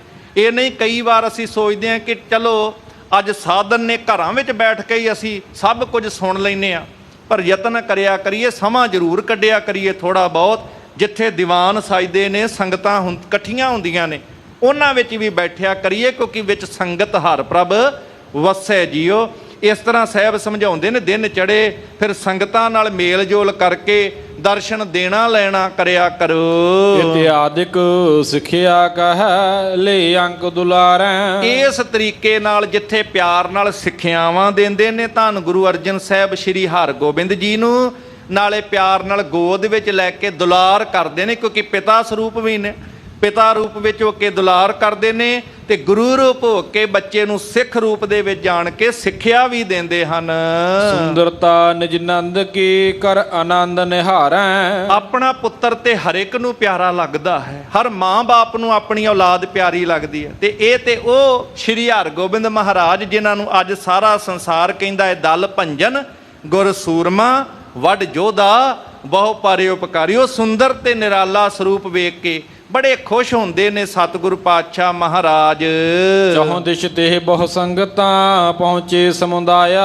ਇਸ ਤਰ੍ਹਾਂ ਗੁਰੂ ਕੀ ਨਗਰੀ ਵਿੱਚ ਜਿੱਥੇ ਇਹਨਾਂ ਅਸਥਾਨਾਂ 'ਚ ਵਿਚਰ ਕੇ ਸ਼੍ਰੀ ਹਰਗੋਬਿੰਦ ਜੀ ਸ਼ਸਤਰ ਅਭਿਆਸ ਕਰਦੇ ਨੇ, ਬਾਣੀ ਦਾ ਅਭਿਆਸ ਕਰਦੇ ਨੇ, ਸੰਗਤ ਵਿੱਚ ਵੀ ਜੁੜਦੇ ਨੇ, ਸ਼ਿਕਾਰ ਵੀ ਖੇਡਦੇ ਨੇ। ਇਹ ਦੋਵੇਂ ਕੰਮ ਜਿਹੜੇ ਨੇ ਇਸ ਥਾਂ ਤੇ ਕਾਰਜ ਹੋ ਰਹੇ ਨੇ। ਨਾਲ ਦੇਸ਼ ਵਿਦੇਸ਼ ਤੋਂ ਜਿਹੜੀਆਂ ਸੰਗਤਾਂ ਨੇ, ਦੂਰੋਂ ਨੇੜਿਓਂ ਚੱਲ ਕੇ ਚਾਵਾਂ ਦਿਸ਼ਾਵਾਂ ਤੋਂ ਜਿਹੜੀਆਂ ਸੰਗਤਾਂ, ਪੂਰਬ ਪੱਛਮ ਉੱਤਰ ਦੱਖਣ ਸਾਰੀਆਂ ਦਿਸ਼ਾਵਾਂ ਤੋਂ ਸੰਗਤਾਂ ਵੱਧ ਚੜ ਕੇ ਦਰਸ਼ਨ ਕਰਨ ਵਾਸਤੇ ਗੁਰੂ ਕੀ ਨਗਰੀ ਵਿੱਚ ਪਹੁੰਚਦੀਆਂ ਹਨ। ਪੂਰਾ ਤਿਨ ਕੀ ਕਾਮਨਾ ਕਰ ਕੈ ਨਿਜ ਦਾਇਆ। ਦੂਰੋਂ ਨੇੜੇ ਤੋਂ ਜਿਹੜੀਆਂ ਸੰਗਤਾਂ ਆਉਂਦੀਆਂ ਨੇ, ਗੁਰੂ ਚਰਨਾਂ ਵਿੱਚ ਆ ਕੇ ਨਤਮਸਤਕ ਹੁੰਦੀਆਂ ਨੇ, ਸੇਵਾ ਤੇ ਸਿਮਰਨ ਦੀ ਘਾਲਣਾ ਘਾਲਦੀਆਂ ਨੇ। ਸਤਿਗੁਰੂ ਪਾਤਸ਼ਾਹ ਦਇਆ ਕਰਕੇ ਉਹਨਾਂ ਦੇ ਮਨ ਇੱਛੇ ਫਲ ਬਖਸ਼ਦੇ ਨੇ। ਮਨ ਦੀਆਂ ਭਾਵਨਾਵਾਂ ਸਭ ਦੀਆਂ ਦਾਤਾ ਜੀ ਪੂਰੀਆਂ ਕਰਦੇ ਹਨ। ਢਾਕਾ ਆਦਿਕ ਦੇਸ਼ ਜੇ ਦਿਸ਼ ਪੂਰਬ ਕੇਰੇ। ਹੁਣ ਜਿਹੜੀਆਂ ਸੰਗਤਾਂ ਕੇਵਲ ਪੰਜਾਬ ਦੀ ਧਰਤੀ ਤੱਕ ਹੀ ਨਹੀਂ, ਇਹ ਬਾਬੇ ਨਾਨਕ ਦੀ ਸਿੱਖੀ ਸਾਰੇ ਪਾਸੇ ਜਸ ਪਸਰਿਆ ਹੋਇਆ ਸੀ ਸਾਧ ਸੰਗਤ। ਹੁਣ ਢਾਕੇ ਦਾ ਇਲਾਕਾ ਹੁਣ ਤੇ ਬੰਗਲਾਦੇਸ਼ ਬਣ ਗਿਆ, ਉੱਥੋਂ ਦੀ ਰਾਜਧਾਨੀ ਹੈ। ਬੰਗਾਲ ਆਦਿਕ, ਢਾਕਾ, ਅਸਾਮ, ਉਹਨਾਂ ਇਲਾਕਿਆਂ ਤੋਂ ਦੂਰ ਦੂਰ ਤੋਂ ਜਿਹੜੇ ਪੂਰਬ ਦੇ ਇਲਾਕੇ ਨੇ ਨਾ, ਇਹ ਪੂਰਬ ਦੇ ਇਲਾਕਿਆਂ 'ਚੋਂ ਢਾਕਾ, ਅਸਾਮ, ਅੱਜ ਵੀ ਬੜੀਆਂ ਸੰਗਤਾਂ ਉਹਨਾਂ ਇਲਾਕਿਆਂ ਵਿੱਚ ਵਿਚਰ ਰਹੀਆਂ। ਉਹ ਦੂਰੋਂ ਨੇੜਿਓਂ ਢਾਕੇ, ਅਸਾਮ, ਇਹਨਾਂ ਇਲਾਕਿਆਂ 'ਚੋਂ ਪੂਰਬ ਦੇ ਇਲਾਕੇ ਦੀਆਂ ਵੱਡੇ ਪੱਧਰ ਤੇ ਸੰਗਤਾਂ ਗੁਰੂ ਕੀ ਨਗਰੀ ਦਰਸ਼ਨ ਕਰਨ ਆਉਂਦੀਆਂ ਹਨ। ਚੌਂਕਾ ਢਾਕਾ ਆਦਿਕ ਦੇਸ਼ ਜੇ ਦਿਸ਼ ਪੂਰਬ ਕੇਰੇ। ਇਹ ਢਾਕਾ ਆਦਿਕ ਜਿਹੜੇ ਦੇਸ਼ ਨੇ, ਪੂਰਬ ਦੇ ਇਲਾਕੇ ਦੇ ਦੇਸ਼ ਹਨ। ਬੰਦੇ ਆਵੈ ਟੋਲ ਕੋਲੇ ਭੇਟ ਕਨੇਰੇ। ਵੱਡੀ ਪੱਧਰ ਤੇ ਸੰਗਤਾਂ ਟੋਲੀਆਂ ਬਣਾ ਕਰਕੇ, ਇਕੱਠੀਆਂ ਹੋ ਕਰਕੇ ਨਾ, ਕਿਉਂਕਿ ਉਹ ਸਮੇਂ ਸਨ, ਉਹਨਾਂ ਸਮਿਆਂ ਦੇ ਵਿੱਚ ਜਦੋਂ ਸਫ਼ਰ ਤੇ ਨਿਕਲਣਾ ਹੈ ਤੇ ਕਈ ਧਾੜਵੀ ਆਦਿਕ ਲੁਟੇਰੇ ਵੀ ਪੈਂਦੇ ਸਨ। ਇਸ ਕਰਕੇ ਸੰਗਤਾਂ ਟੋਲੀਆਂ ਬਣਾ ਕਰਕੇ ਵੱਡੇ ਕਾਫਲਿਆਂ ਦੇ ਰੂਪ ਦੇ ਵਿੱਚ ਸੰਗਤਾਂ ਦਰਸ਼ਨ ਕਰਨ ਆਇਆ ਕਰਦੀਆਂ ਸਨ। ਦਿਸ਼ ਦਰਸ਼ਨ ਬਾਸੀ ਜੋ ਸਿੱਖ ਦਰਸ਼ਨ ਹਿਤ ਆਵੈ। ਜਿੱਥੇ ਸੰਗਤਾਂ ਸੁੰਦਰ ਭੇਟਾਵਾਂ ਗੁਰੂ ਕੇ ਚਰਨਾਂ ਵਿੱਚ ਭੇਟਾ ਕਰਦੀਆਂ ਨੇ, ਗੁਰੂ ਕੋ ਅਸੀਸਾਂ ਲੈਂਦੀਆਂ ਨੇ, ਮੂੰਹ ਮੰਗੀਆਂ ਮੁਰਾਦਾਂ ਪਾਉਂਦੀਆਂ ਨੇ, ਇਸੇ ਤਰੀਕੇ ਦੇ ਨਾਲ ਦੱਖਣ ਦੀ ਦਿਸ਼ਾ ਦੇ ਵਿੱਚ, ਭਾਵ ਸਾਰੀਆਂ ਦਿਸ਼ਾਵਾਂ ਵਿੱਚ ਸਿੱਖ ਸੰਗਤ ਵਸਦੀ।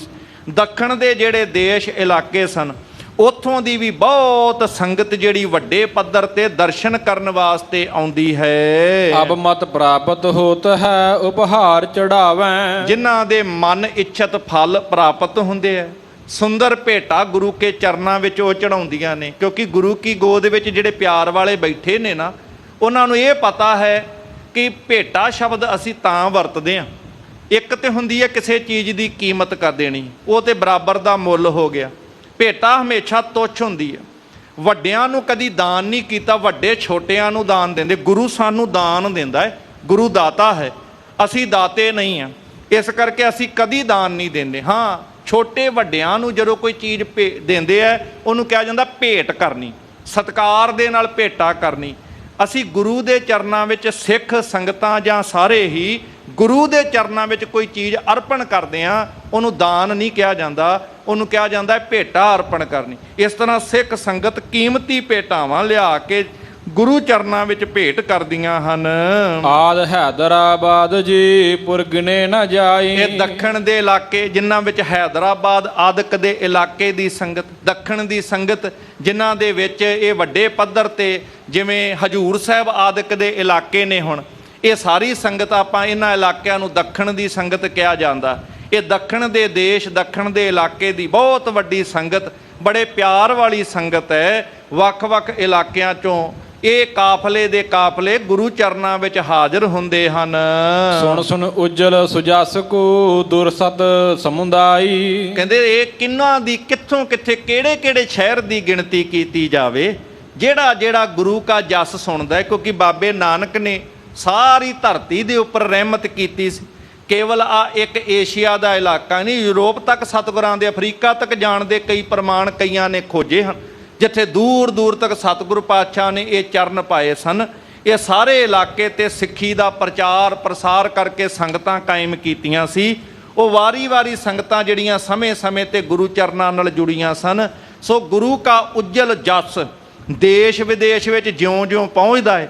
ਖਾਸ ਕਰਕੇ ਇਹ ਅੰਮ੍ਰਿਤਸਰ ਸਾਹਿਬ ਦੀ ਨਗਰੀ, ਇਸ ਅਸਥਾਨ ਦੇ ਅੰਮ੍ਰਿਤ ਸਰੋਵਰ ਦੀ ਵਡਿਆਈ, ਤੇ ਫਿਰ ਸੱਚਖੰਡ ਸ੍ਰੀ ਹਰਿਮੰਦਰ ਸਾਹਿਬ ਦੀ ਵਡਿਆਈ, ਸ੍ਰੀ ਗੁਰੂ ਗ੍ਰੰਥ ਸਾਹਿਬ ਮਹਾਰਾਜ ਜੀ ਦੇ ਆਦਿ ਬੀੜ ਦੇ ਰੂਪ ਦੇ ਵਿੱਚ ਪਹਿਲੇ ਪ੍ਰਕਾਸ਼ ਦੀ ਵਡਿਆਈ ਜਿਉਂ-ਜਿਉਂ ਸੰਗਤਾਂ ਤੱਕ ਪਹੁੰਚਦੀ ਹੈ, ਜਿਹੜਾ ਸੁਣਦਾ ਹੈ ਉਹ ਦਰਸ਼ਨ ਕਰਨ ਵਾਸਤੇ ਗੁਰੂ ਚਰਨਾਂ ਵਿੱਚ ਹਾਜ਼ਰ ਹੁੰਦਾ ਹੈ। ਹੁਣ ਪਸ਼ਚਮ ਕੇ ਦੇਸ਼ ਜੇ ਬੜ ਨਗਰ ਸਥਾਨਾ।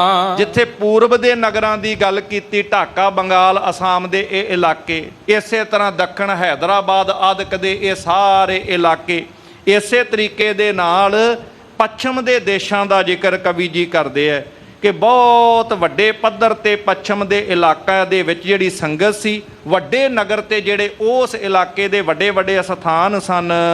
ਧਰ ਧਰ ਸ਼ਰਧਾ ਚੌਂਪ ਤੇ ਦਰਸ਼ਾ ਦੁਖਹਾਨਾ। ਇਹ ਪੱਛਮ ਦੇ ਇਲਾਕੇ ਦੇ ਵਿੱਚੋਂ ਸ਼ਰਧਾ ਧਰ ਕੇ, ਜਿਨ੍ਹਾਂ ਦੇ ਮਨ ਵਿੱਚ ਬੜਾ ਚਾਅ ਹੈ, ਕਿਉਂਕਿ ਗੁਰੂ ਦਰ ਦੇ ਵਿੱਚ ਚਾਅ ਤੋਂ ਬਗੈਰ ਨਹੀਂ ਜੇ ਤੁਰਿਆ ਜਾਂਦਾ। ਜੇ ਚਾਅ ਹੈ ਤੇ ਰਾਹ ਵੀ ਪ੍ਰਾਪਤ ਹੋ ਜਾਂਦਾ ਹੈ, ਤੇ ਜੇ ਚਾਅ ਨਹੀਂ ਤੇ ਰਾਹ ਪ੍ਰਾਪਤ ਹੋ ਕੇ ਵੀ ਬੰਦਾ ਬਹਾਨੇ ਜੇ ਮਾਰਨ ਲੱਗ ਪੈਂਦਾ ਹੈ। ਕਿਉਂਕਿ ਜੇ ਚਾਅ ਹੈ ਤੇ ਫਿਰ ਰਾਹ ਹੈ, ਤੇ ਜਿਨ੍ਹਾਂ ਦੇ ਅੰਦਰ ਚਾਅ ਨਹੀਂ, ਰਾਹ ਸਾਹਮਣੇ ਵੀ ਹੋਵੇ ਫਿਰ ਬਹਾਨੇ ਹੀ ਰਹਿ ਜਾਂਦੇ। ਜਾਂਦੇ ਆ, ਵੇਖਾਂਗੇ, ਸੋਚਾਂਗੇ, ਉਹ ਸੋਚਾਂ ਹੀ ਸੋਚਦੇ ਰਹਿ ਜਾਂਦੇ।